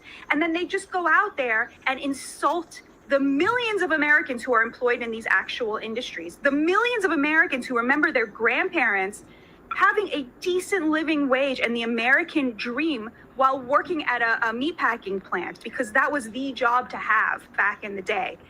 So it's so disgusting. And then they sit there on Twitter. Pause it for a second. Of all the jobs you could pick, meatpacking plants have been one of the most sort of horrific work environments that you can work in. The reason why you see child labor laws relaxed is because states that do this, I guarantee you, almost a one-to-one relationship, have large meatpacking plants where they want immigrant teenagers to work because they can't get anybody else to work there. Upton Sinclair wrote The Jungle about the meatpacking industry. It's sort of famous as I don't know when there was ever the time where the meatpack of all things. You could say making vehicles, cars in Detroit, that led to some good meatpacking. No.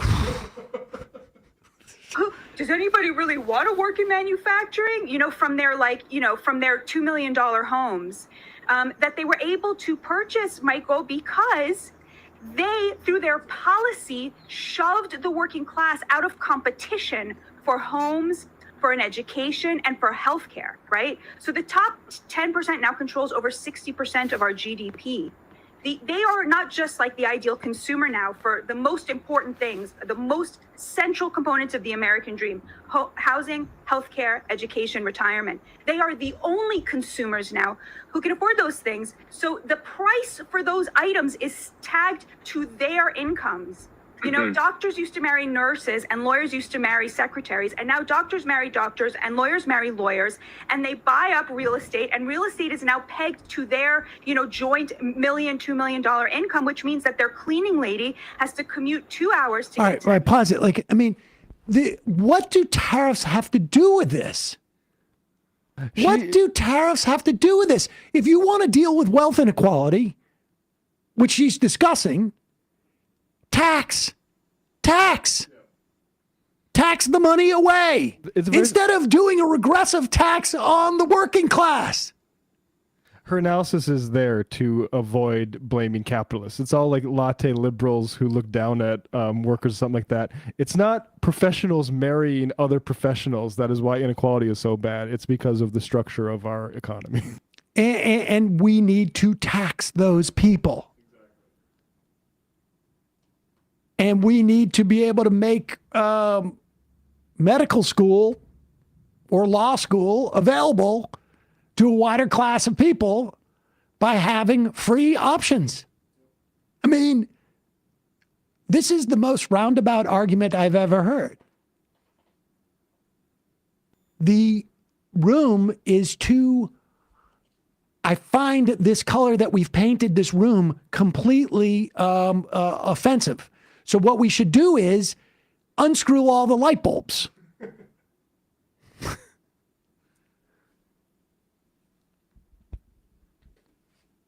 I mean, this is... She has kind of a Stephen Miller-like stridency to her. There is a very... Like, it is the stridency of someone realizing, like, my whole story is falling apart. Donald Trump as the next FDR is falling apart. Let's do number 2. This is Donald Trump. He is at the National Republican Congressional Committee. Apparently he was there to give like a 10-minute speech, and he went on for like an hour and a half rambling about stuff. He's going to raise the price of pharmaceuticals. Now, since he announced this yesterday, breaking news, he has backtracked. Understand, Trump is in a panic now. The panicans, or whatever he called them, panicabans, what did he call them? Panicans. Panicans that he was complaining about 24 hours ago. People didn't have the stomach for these tariffs.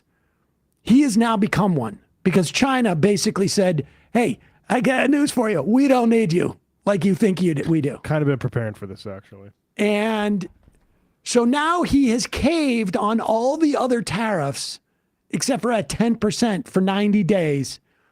He is running around now as panicked as everybody around him. Because he's starting to realize that nothing, like, what did he think was going to happen? And here he is yesterday, and who knows if this is still operative. A certain percentage of our pharmaceuticals come from China. A significant one, but I don't think it's huge. The biggest probably portion that we import is probably from India. I know that we send FDA people over to India and to China to establish that the factories in which these drugs are made are up to U.S. FDA standards.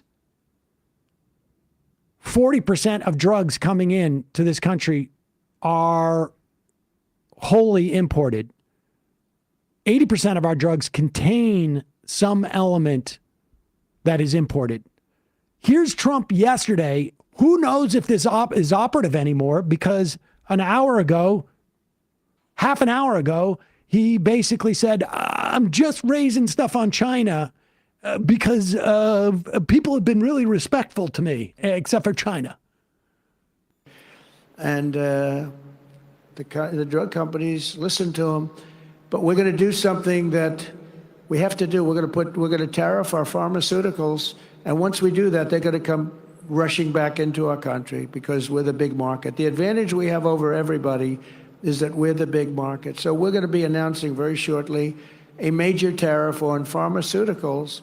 And when they hear that, they will leave China, they will leave other places because they have to sell. Most of their product is sold here. And they're going to be opening up their plants all over the place in our country. We're going to be announcing that. So that's breaking news. Ladies and gentlemen, we have breaking news. That's what's going to happen. What other presidents allow China to get away with? All right, pause it for 1 second. I just want to okay. So your manufacturing is in India. 80% of our drugs, some part, comes from India. Maybe it's not necessarily the manufacturing. I mean, if 40% come in fully formed, fully manufactured, 60% is probably manufactured here with all sorts of inputs from these countries. Can these inputs come from our country? I don't know. But the idea that you can just start up new factories in this country tomorrow to produce these drugs is absurd. All that's going to happen is maybe these plants will move from China to India, where there's some type of like long-term security where they know that they can have these factories. And all that's going to happen is the drugs are going to cost 10% more. That's it. And all the patriots will love to pay that every time they need their life-saving drugs. Just 10% more for America. But at least things will be even. You'll pay more, but I'll feel like we're even. Even Steven. Hold on. Keep going. I got breaking news. Here's breaking news. breaking news. Something. I got a hypothetical. Breaking news. How many of you people who've lined up behind me, just take a look at there are definitely some of these miners who are laughing, but unless these miners were told, listen, hey guys, very important that you look very somber throughout this entire speech. My suspicion is that these guys are thinking, actually, if I could get paid what I get paid getting a black lung, I probably would want to do something different. Here is Donald Trump explaining to a bunch of miners, you guys don't know how good you have it. You don't know how good. I know how much you love what you're doing. We're going to force states to not be, what is it now? You cannot discriminate against coal. The DOJ is going to investigate states that are prejudiced against coal. Coal is not an acronym. It's not a euphemism. He means coal. States that are prejudiced against it, who have this belief that it's dirty and sooty and bad for people's lungs. And bad for people's lungs. That's prejudice. You say you're tolerant, but that sounds intolerant to me, of coal. Here he is in front of a bunch of, is he in West Virginia? Energy. That's why other countries, leading countries, are using it, some exclusively. For 4 long years, Joe Biden and congressional Democrats tried to abolish the American coal industry. They did everything in their power while he was awake, which wasn't much, shutting down dozens of coal plants, banning coal leases on federal lands, and putting thousands and thousands of coal miners out of work, destroying their lives, actually. Destroying their lives. I'll never forget when I went to... Pause it for 1 second. This is in the White House. They imported all these coal miners. He couldn't even be bothered to go down there. Make sure you wear your big uniforms, guys. Which I won by 48 points, I think, right? Big Jim, I won by 48 points. But in the first campaign where Hillary Clinton was about 4 states too early, and she was talking about how bad coal was and how they were going to teach coal miners how to make widgets and gadgets and technology, which they didn't want to do. They want to mine. One thing I learned about the coal miners, that's what they want to do. You could give them a penthouse on Fifth Avenue and a different kind of a job, and they'd be unhappy. They want to mine coal. That's what they love to do. And she was going to put them in a high-tech industry where you make... Look at the guys behind him. They're all going, wait, do we have an option of getting a penthouse on Fifth Avenue and working a different job? Yeah. They all seem pretty amused by that joke. Cell phones and things. I don't know. Do you think he'd be good at that? I don't know. I would be. You don't want to be. And she was brutal about 3 weeks before, but then she had a problem. She went to West Virginia looking for votes, and that was a bad situation. You remember that? And there was a coal miner around the table with his family, and he was in tears because of what they had done to him and his family. And I hope he's still around, but that man made quite an Probably impression not. on the... Probably black lung. Oh, incidentally, I think, speaking of coal miners, I think I saw this the other day. They just revoked rules to protect coal miners from black lung. Here's a story, I believe from today, NPR. Coal miners' healthcare hit hard in job cuts to CDC. Sam Petzonk grew up around Southwest Virginia's mining communities, visiting patients with his father. His whole law practice in Oak Hill, West Virginia, exclusively represents coal miners. He often takes cases of people sickened on the job and relies on records gathered by the Respiratory Health Unit of the National Institute for Occupational Safety and Health, a division of CDC, that runs the Coal Workers Health Surveillance Program. Let's skip a little bit forward. The 25 people working in that unit were put on immediate administrative leave on April 1st. They're out of jobs, along with 10,000 other federal health workers. Matt, you don't get it. A coal miner would rather have black lung than pink lung. Than have to deal with the pencil-necked geeks at CDC. What, you want pink lungs? Isn't this for girls? These coal miners are real men. They want to be gasping for air. They want asthma. They name their children mesothelioma. They love it. That's why we cut all support for them.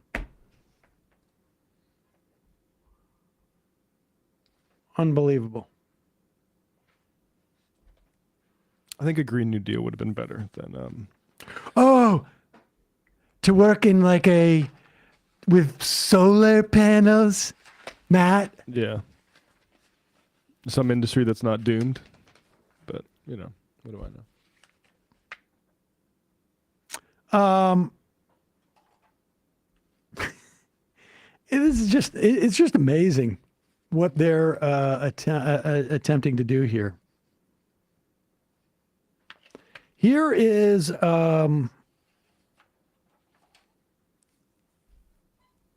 CNN's Manu Raju. Now, I again, it's going to be interesting to see what these people all say now after they've gone out and said these tariffs are great. These tariffs are important, and now Trump has backed off all of them except for the Chinese one, and done a 10% in a 90-day. Who knows? I'm sure that. But now all of their opinions about how this was great for the working class, they have to revise. But this is from yesterday, so I imagine if he went back to him, would be like, "Oh, this is a good idea. Actually, this is a good idea. 10% is actually the number we want." Go ahead. These other countries may have to suffer through our tariffs. We'll see if they lead to higher prices or not. I mean, President Trump imposed a bunch of tariffs in his first term, and they don't think they're going to raise prices here at home? Well, I think it depends on how competitive it is. I mean, maybe American companies will get to lower prices. Your question is, are people at home, are they Pause it willing for a to ride second. with the president? Matt, on this? I can think you explain to me the math on how, if tariffs don't cause foreign products to raise their prices, how does that let American companies or incentivize American companies to lower theirs? Because American companies were waiting for this to release these superhuman robots that do all the work for very cheaply. Okay, I get it. I mean, Josh Hawley's considered serious on these things, right? I mean, give me a break. Yeah. companies will get to lower prices. Your question is, are people at home, are they willing to ride with the president on this? I think they are. What about higher prices? Are your constituents willing to stomach that? Well, I think anytime you're going to have a change in the status quo, there's going to be some disruption by definition, and but I think how this story ends is the most important thing, and hopefully it ends quickly. So do you think your voters will be okay with paying more? Well, again, if it's short term and it results in a better position in the U.S., I think they're willing to do it. But long term has an effect. So I'm hoping it's short term, and I'm hoping they're effective. So that's the big question here, Richard. What does short term mean? Yeah. Will the voters actually do what these members are saying, that they'll be okay with paying more at the grocery store? But they keep saying short term effective, but nobody has said what effective at what? Yeah, what happens? Like, what is the goal of this? 3 weeks ago, Howard Lutnick was on television saying we're going to raise $600 billion a year with these tariffs. Which it's possible, like, I mean, it's like physically possible if everybody decides that they want to pay higher prices for this stuff. And they pay this tax essentially. But now then none of them seems to be talking about the money it's supposed to raise. They're all talking about it being just effective at what? This is there's no there. It's two-faced and both faces are lies. That's impressive. Like, I think what they mean by effective is this just all goes away. Things will go back to normal, and, you know. Now, imagine being in any type of business right now and you've got a 90-day reprieve and it's down to a 10% tariff. Guess what you're doing? You're going to lay off people. Downshift. You're going to downshift. If you're a small business, you're not going to, all you're going to do is contract and try and weather the storm. I mean, hypothetically, any company that thought the tariffs were going to go in and was going to build a factory on it would be like, wait, I thought you said there was tariffs and now you just got rid of all of them. So maybe exactly. I shouldn't do the factory. I'm not going to do the investment. Hold off. Wait, stop. Everybody I'll check in 85 move. days. Like, everybody's frozen. All of these business people are frozen right now. I mean, I am so old that I remember when even talk of raising taxes by like 3 percentage points or 5 percentage points on corporate created insecurity. What was it? What was the phrase they used all the time? We need predictability. We need predictability. The business community needs predictability. This is insanity. It is total insanity. What was the phrase that they used over and over and over again? It's like business confidence or... Yes, there needs to be confidence. We're shaking business confidence because they don't know. They don't know whether they're going to have corporate tax rates at 28% or 32%.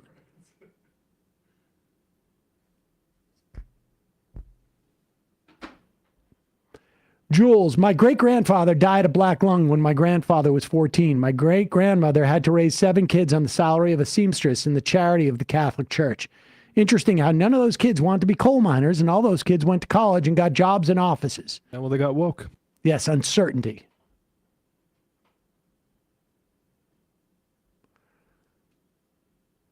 Ideal Paradox, Sam, please say he lost the trade war. We effing nailed him. I mean, he did. We all lost the trade war. Gango friends, I repeatedly hear conservatives say that U.S.-based goods will go down in price. These people don't even understand foundational economic ideas like supply and demand.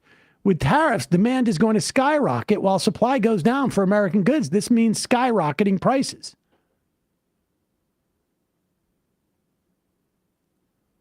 Particle from Brooklyn. What Trump sycophants who previously lauded the tariffs will say now is that Trump won bigly. He got the whole world to make the trade concessions he was seeking, and now the economy is going to be so much better for working people.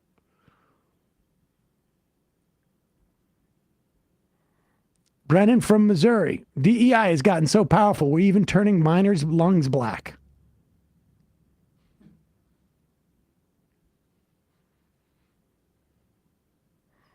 Tim in Toronto. Sam dropped that mesothelioma line, and I nearly dropped my weights right on my head. You can't be funny mid-pump, Sam.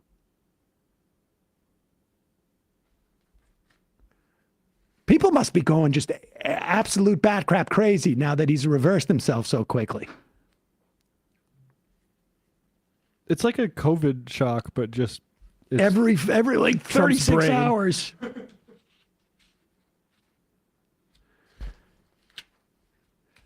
We've succeeded with our tariff policy because we have no more tariffs. We're back to zero. We're back to what we were 3 weeks ago. You can tell we won because my phone's blowing up and everyone's being very nice to me.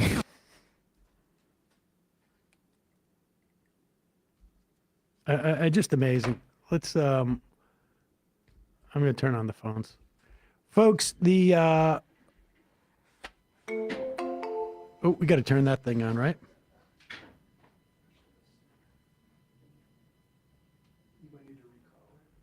Oh.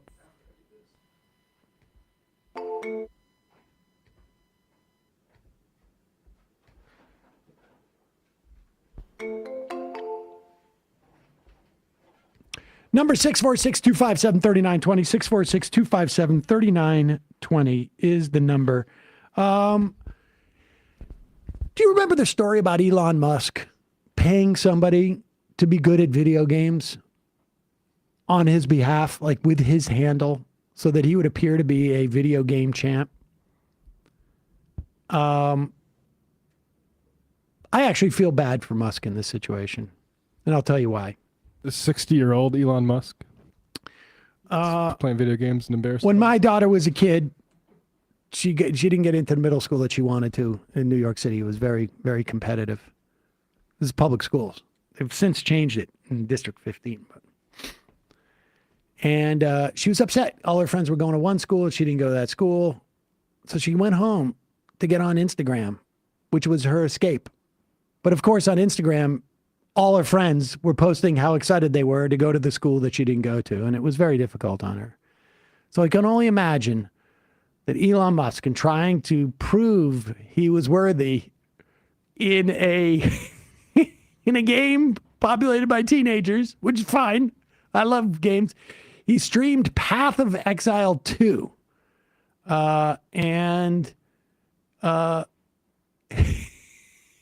Look at what he had the chat live, and you can put this up on the wide, Russ.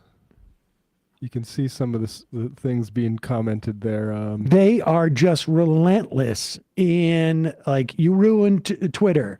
You got to admit that the new Elon, if you made a meme, I can't. You ruined marriages. We'll play a little bit here. This is from a TikTok user, UFO. You ruined the country just like you ruined all of your marriages. Anyone's spamming the chat. He's doing a lot of ignoring on the chat. I like that he has to. He gets somebody else to play his games for him, but he has to moderate his own chat. Yeah. Elon, you suck so much. I mean, he's going on and on. What did you do to your? What did you do to make your daughter trans? How do you feel about? Are you bringing Kekis Maximus back to? It is a bunch of like racist guys and stuff too. Elon, how is it possible to look this dumb and ugly? Tesla company falling apart. Ah ha ha! What happened, buddy?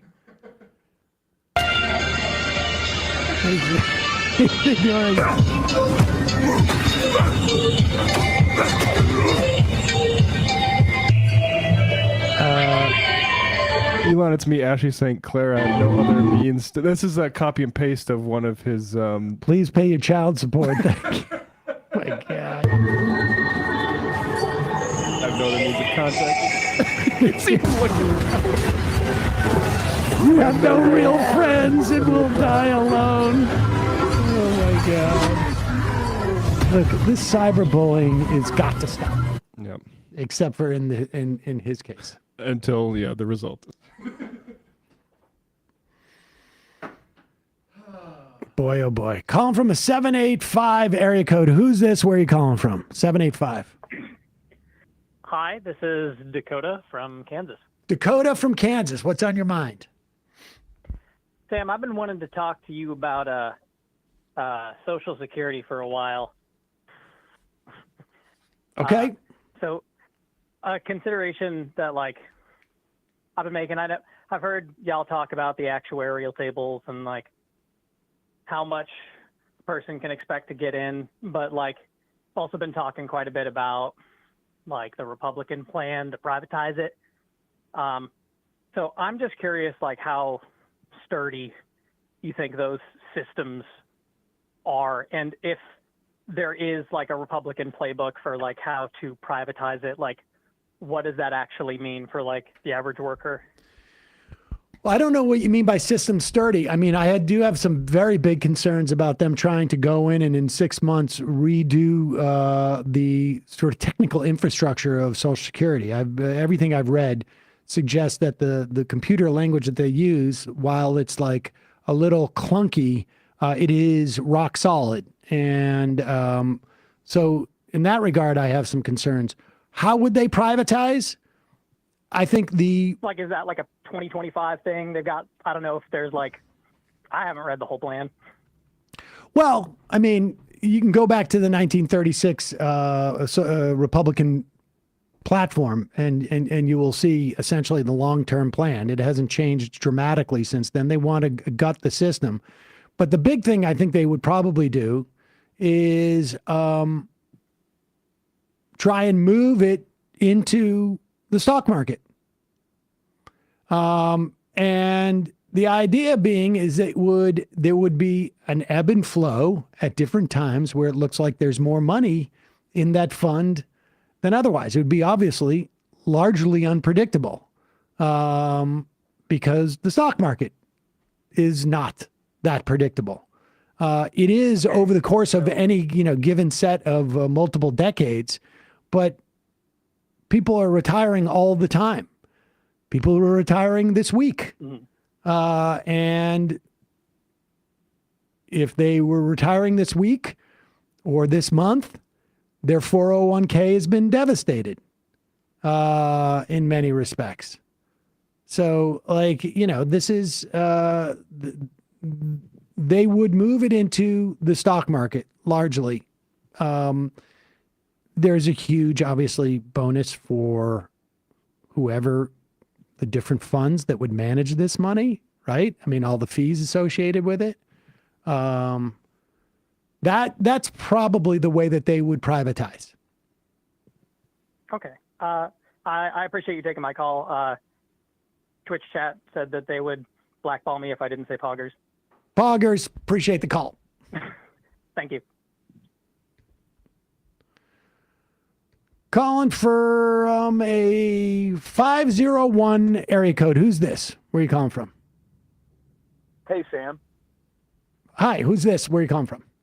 This is, okay, awesome. This is Caleb from Harrison, Arkansas. Caleb from Harrison, Arkansas. What's on your mind?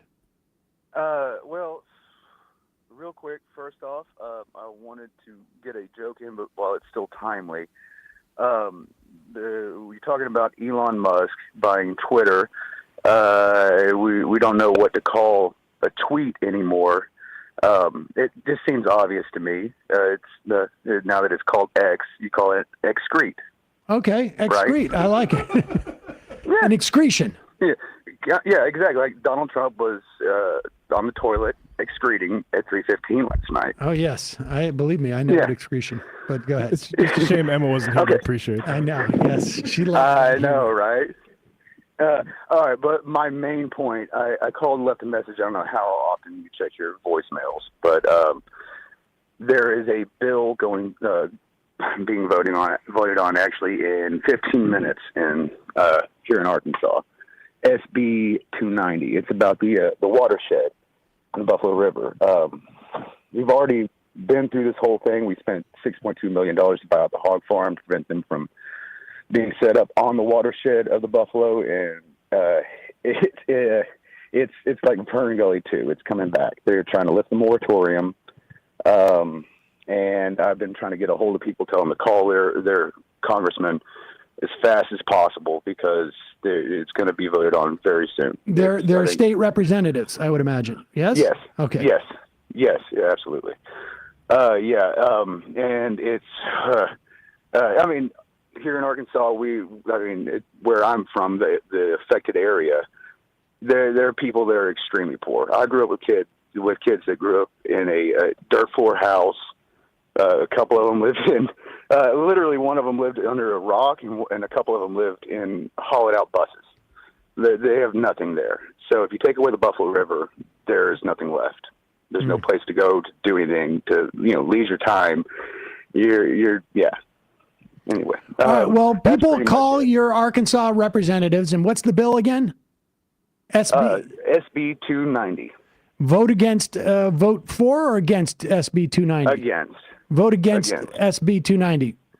And I should say, and I appreciate the call, Caleb, when you call a state rep or state senator, like, your call is pound for pound. It makes a big difference. 10 people call, 5 people call one state rep. They're going to be like, whoa. They have some type of algorithm. That's the way it works. Calling from a 615 area code. Who's this? Where are you calling from? Hey, this is Tyler from Asheville, North Carolina. Tyler from Asheville, North Carolina. What's on your mind? Hey, I just had a question. I don't think I've heard anybody talk about this yet, but, I mean, is it time for Democrats in Congress to start bringing impeachment articles for Trump? I mean, seems like he's definitely breaking some, more than just norms, laws, and constitutional amendments and things. So, anyway. I think Al Green already did, actually. Okay. But I think, listen, there's no Republicans are going to vote on this. And sure. It's all well and good, but it really doesn't mean anything until Democrats are in power. But, we've seen the efficacy of these impeachments, and they're minimal.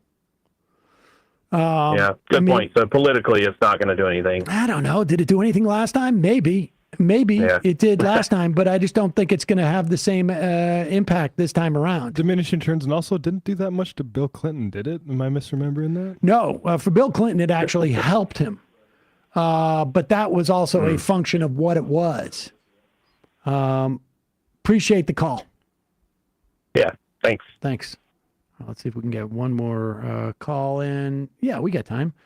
Calling from a 423 area code. Who's this? Where are you calling from? It's Matty Moron in Tennessee. Can you hear me? Matty Moron in Tennessee. What's on your mind?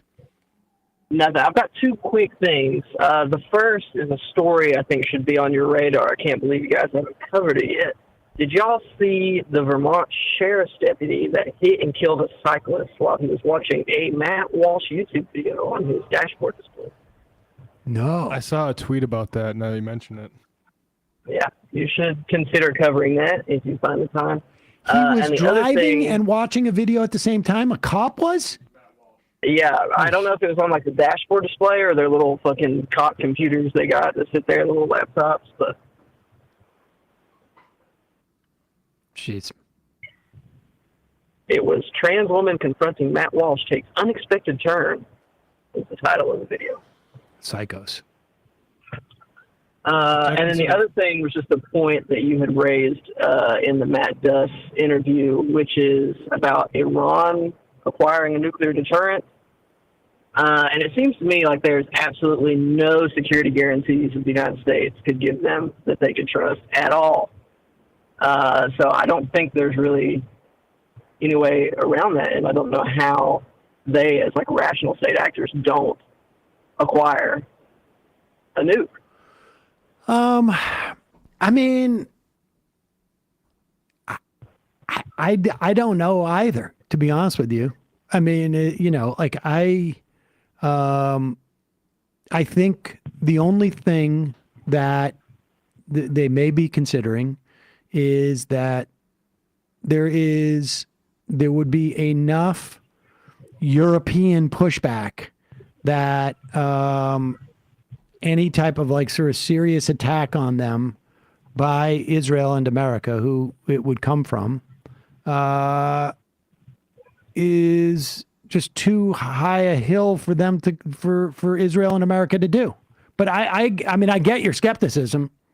Like I just don't know how they could look at everything that's happened in the last year and a half and have any confidence in the Europeans pushing back at all.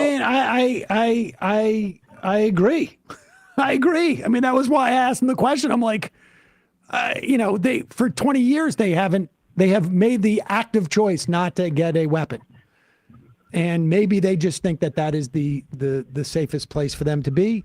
You know, I don't know. Maybe it's a. I've heard different things, you know, in terms of like I don't know if it was the Ayatollah that was like, you know, the nuclear weapon is contrary to Islam. I don't know if that's what it is. I don't know. I really don't know. Yeah, I don't know either. I think that it obviously drives instability in the lead up to them getting one, but I think once they got it, it might actually constrain Israel a little bit in the region. But it might. I don't know. I appreciate the call, man. Yeah, thanks. Okay, maybe let's they're play. worried it would do the opposite. That's the other thing. It's like they've been safe up to this point. All right, let's play this this video. This is Representative Stephen Horsford. I don't know where he comes from. He is in the right now in the Ways and Means Committee hearing. U.S. Trade Representative Greer, right? This is the second one, Matt. Yep. And he is testifying about the tariffs, why Trump has imposed on the entire world these exorbitant tariffs. And while he's testifying to that effect, Trump tweets out that actually we're putting in a moratorium on all the tariffs that are not against China. We're taking China's to 125. We're going to just do 10% for everybody for the next 90 days and then maybe go back. Like, there's such an intense lack of planning associated with this, aside from, of course, there's also an intense lack of agenda. But here is Horsford to Greer. Mr. Trade Representative, are you aware that the tariffs have been paused? I am, yes. When were you made aware of that? Well, I understood the decision was made a few minutes ago. It's sitting here under discussion. Sitting here under discussion. So did you know that this was under discussion, and why did you not include that as part of your opening remarks? So typically what I don't do is divulge the contents of my discussions with What are the President details of the pause? Well, my understanding is that because so many countries have decided not to retaliate, we're going to have about 90 days. No, excuse me? China increased their tariffs on the United States. Trump blinked. What's the blink, sir?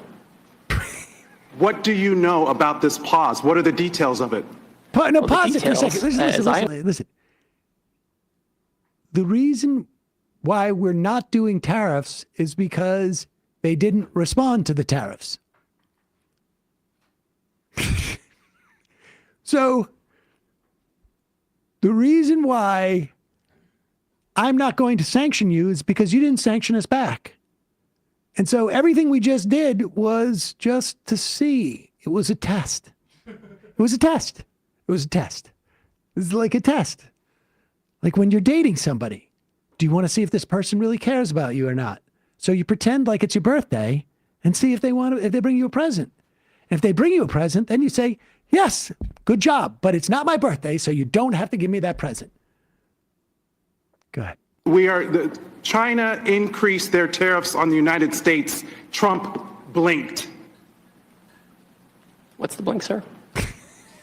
What do you know about this pause? What are the details of it? Well, the details, as I understand it, is that China continues to retaliate.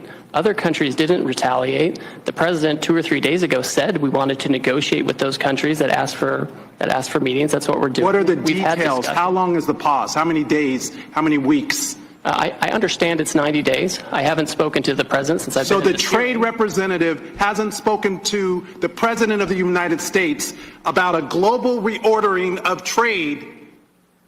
Yes, I have. I've And just yet been in the he's- hearing with you. So But yet he announced it on a tweet. WTF? Who's in charge? the president of the United States is in charge. And what do you know about those details? Well, as I mentioned, It looks like your boss just pulled the rug out from under you and paused the tariffs, the taxes on the American people. There's no strategy. You just found out 3 seconds ago, sitting here, we saw you. we've been discussing a If variety you of came here knowing that you were going to be turned off, that these tariffs were going to be turned off, why didn't you include that in your opening statement? Why didn't you reference that as part of your testimony? Well, I don't disclose my conversations with Surprise! These I were want it to be a specific surprise. questions we asked you all along. What's the strategy? These are real consequences for the American people and small businesses. I had a group of small businesses in my office. Just make a quick point. Like, if he can't divulge what he's talking about with the president vis-a-vis trade, why is he there? Also, of course he can. Of course he can. Like, the fact, I mean, it's almost as if Trump wanted to humiliate him. The fact that he announced it on Twitter, like without telling him that he was going to announce it. Like the guy could have said, there's going to be an announcement in half an hour, so everybody hold your horses. Wait, who's Greer? Greer? Did I know that guy? You know, his voice sounds a little mousy. The president is in charge. It sounds a little mousy, doesn't he?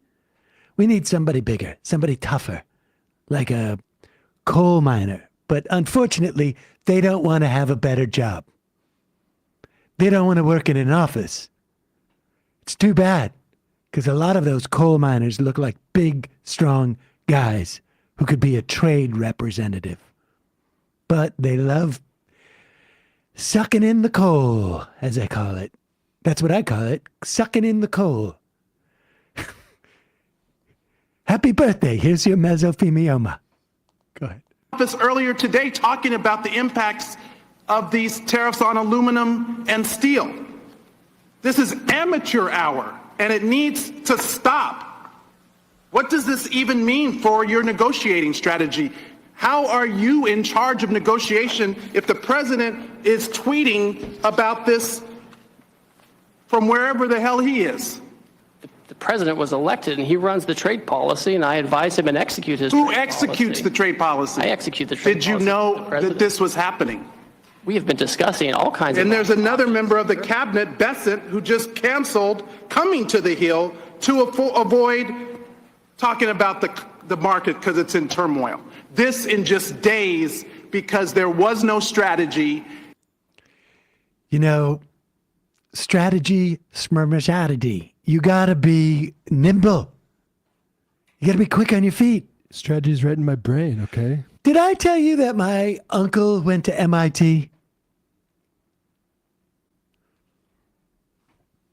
This is, here is, look, obviously some low-level guy, like the head of trade in the country, you can't expect him to know that this universal, massive, remember, they were bragging that we got phone calls from 50 countries. They imposed trade tariffs on, what was it, like 100 and some odd countries? You cannot expect this guy to know that they completely reversed on all of these except for China. Because he's low level. He's just the guy in charge of trade. What we need to do is hear from the Secretary of Treasury so that we can get the story straight, because he's the one who knows what's going on. Let's hear from Scott Bessent. Secretary Bessent, can you explain more of the decision making on what feels like a reversal here? I mean, just these went into effect less than 15 hours ago, these tariffs. Why the pause now? No. Again, President Trump created maximum negotiating leverage for himself, and which tariffs went into effect 15 hours ago. The ones that we have lowered went into effect a week ago. They were announced a week ago, and we've just been overwhelmed by the response from mostly our allies who want to come and negotiate in good faith. So, in other words, we weren't prepared for anybody to come back and negotiate. There's just no way in which this looks good. And again, we still don't understand. Like the 10% tariffs, I guess they're now 10% tariffs, are just going to be inflationary. They're not going to spur any U.S. manufacturing. Like, what is the goal of this? We don't know. We don't have any clue. It's completely nuts.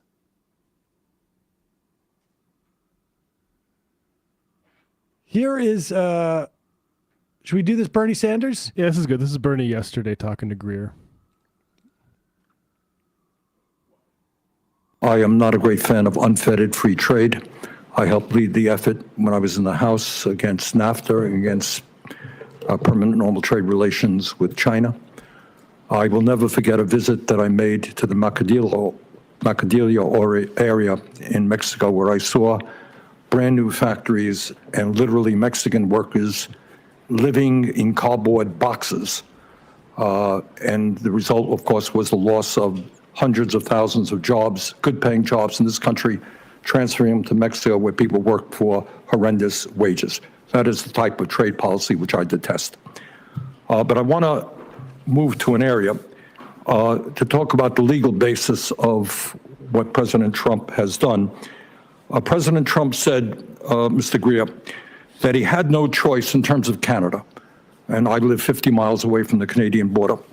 He had no choice but to bypass Congress and to impose an emergency 25% tariff on Canada to stop, quote, the massive, end quote, amount of fentanyl and, quote, the millions and millions of undocumented immigrants coming from the northern border.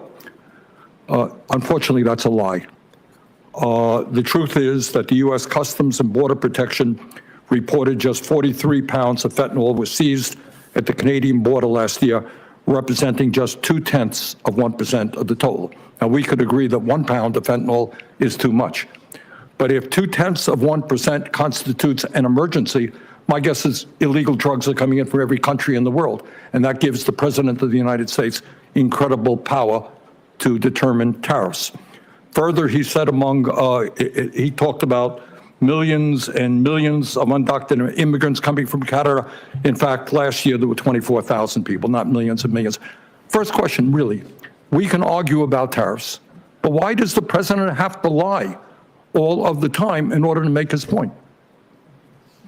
So, Senator, I would just refute that when the president is talking about the nature of the emergency we have. I mean, Could you talk a little bit closer into the mic, please? Certainly. Senator, I would just say, I think you need to look at what the president issued in terms of the order for the legal basis for what we're doing, right? I mean, the president very rightly hit on this issue of fentanyl migration coming from northern and southern borders, and it's a real emergency. Okay, let's now, literally, that was yesterday. Less than 24 hours later, we find out that whole basis was a lie because he's rolled back the tariffs on Canada and Mexico based upon them not issuing reciprocal responses on the tariff raising. It's all just a lie. So invoking illegal immigration, fentanyl, just for politics. Meanwhile, the stock market apparently has surged for its biggest rally in 5 years based upon this. So all of Trump's, crypto boys who bought the dip, they're doing quite well right now. We were saying like several weeks ago, this is like a big pump and dump. Right. And if you knew when he was going to be, putting the clamps down and loosening them up, you'd stand to win some money if you played it right. I'm sure he kept it close to the vest. I wonder how much like Donald Trump Jr. has made on the market in the past like 6 weeks. Folks, we don't have any more time for phone calls. Apologies. Thank you all. We did not keep anybody holding for more than 28 minutes today, which is to my mind, is a pretty good number. El Conniption. Michael Brooks's Bernie impression is going off at Bernie telling the shrimp to lean into the mic. Sam, about pharmaceuticals, think something like an EpiPen. This is a combination of sterile auto-injector and active ingredient. Even companies that make their product here often import injectors. Exactly. That's the thing. Like even things I think like New Balance making shoes here, I don't think they get all the materials from America. Sinners Club. Hey, folks, death penalty abolitionist here. Just wanted to say you can call Governor Henry McMaster at 803-734-2100 to oppose the execution of Mikhail Mahdi. 803-734-2100. You can also visit Death Penalty Action's website to sign a petition that will be emailed to the governor. He's scheduled for execution on April 11th. So if you can, rally.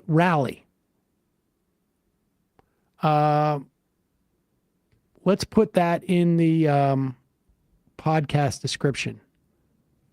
Can we do that, Russ? I'm going to try and IM that to you.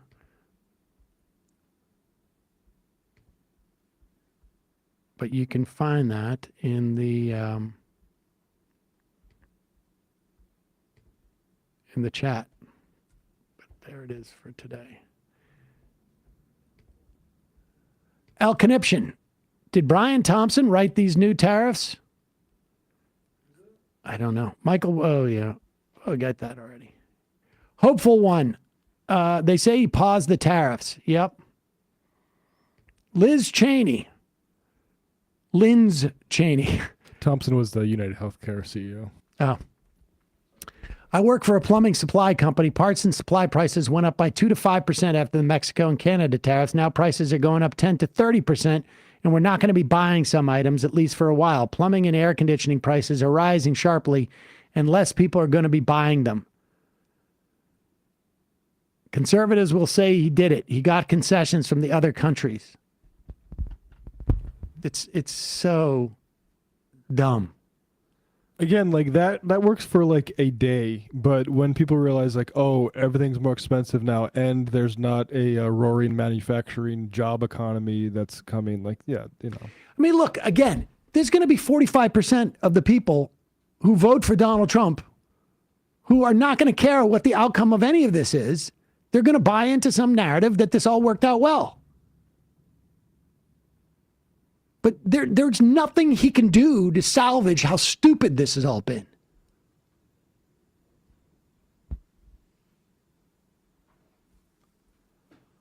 And Bonara, whatever happened to all the experts on the conservative side, how capitalism and free markets require both producers and consumers to be able to calculate their incentives and costs and to anticipate market needs, to react rationally regarding materials, limits, and rules. Now the godly Republicans give us ham-handed interference in the markets and completely unpredictable costs and regulations. It's because all that stuff about free markets was a lie. Bullshit! Ainsley, we're not playing this game. We are literally playing this game.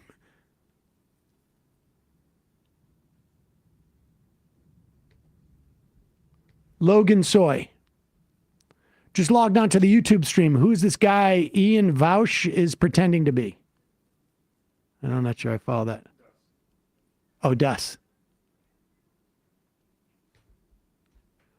Blair Mountain Joyer. I used to play Monopoly a lot as a kid. My sister would put 4 houses on all our properties and never upgrade to hotels.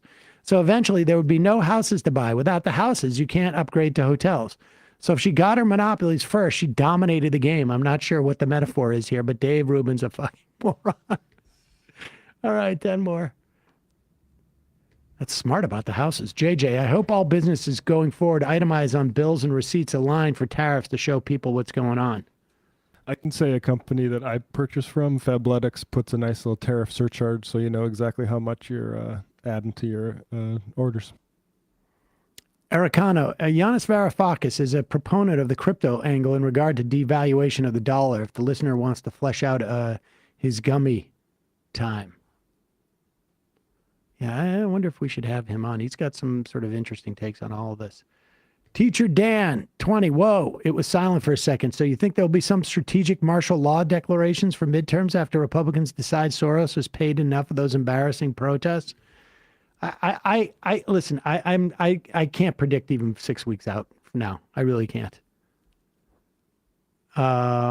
Chicago letter carrier, please turn up the volume on the guest. It's a little late. Sorry. All my coworkers could talk about this morning is how much their supplemental retirement funds have suffered in the last 2 months. Yeah. This should be more patriotic. Sam Cedar simp. My grandpa died in lung cancer at 59 after working coal mines his whole life.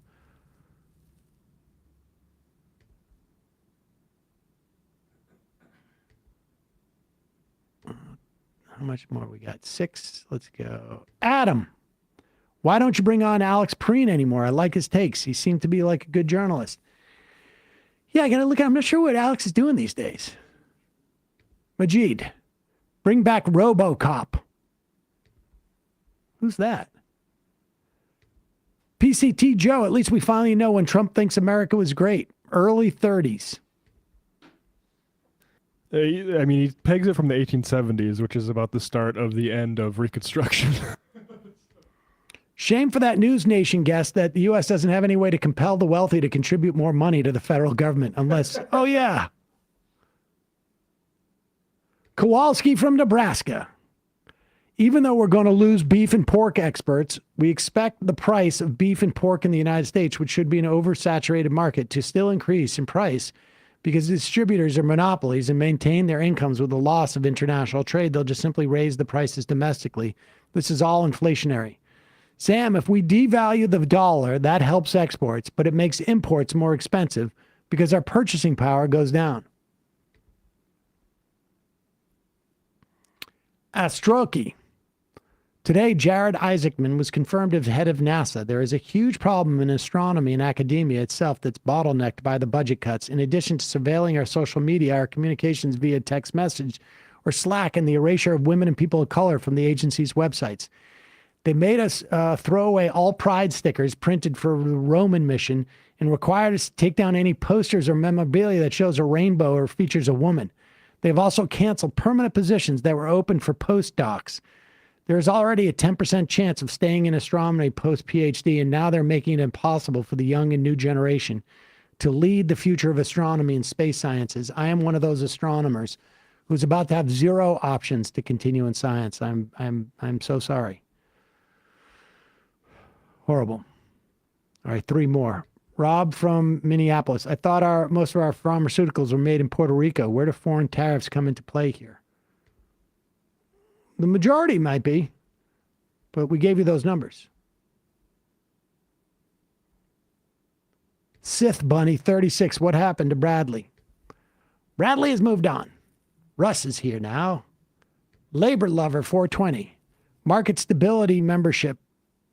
Market stability. I remember Michael making fun of a rich guy that said he just wanted no bumps in the road as a response to the Green New Deal. I wonder what he's thinking today. And the final IM of the day. Cast Iron Jake. Don't know if you guys covered it, but they block the sale of public lands in the Senate. Everyone should be keeping an eye on anywhere they normally like to go, as most lands we recreate on aren't national parks. If you know a hunter who leans conservative, tell them they're losing their hunting lands, etc.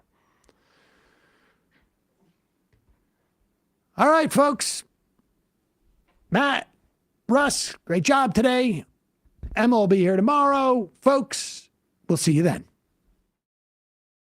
It might take all the strength I got to get to where I want, but I know somehow I'm gonna get there. I wasn't looking when I just got caught between the truth and the light bar. But finding out won't make me feel any better.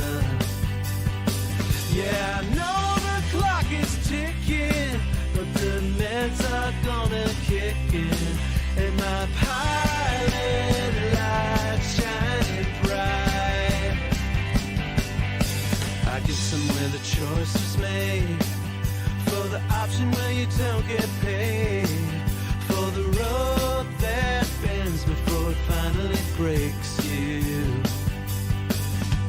I guess somehow I lost my drive between the 101 and the 5. Do you know how far the detour takes you? Yeah, I know the clock is ticking, but the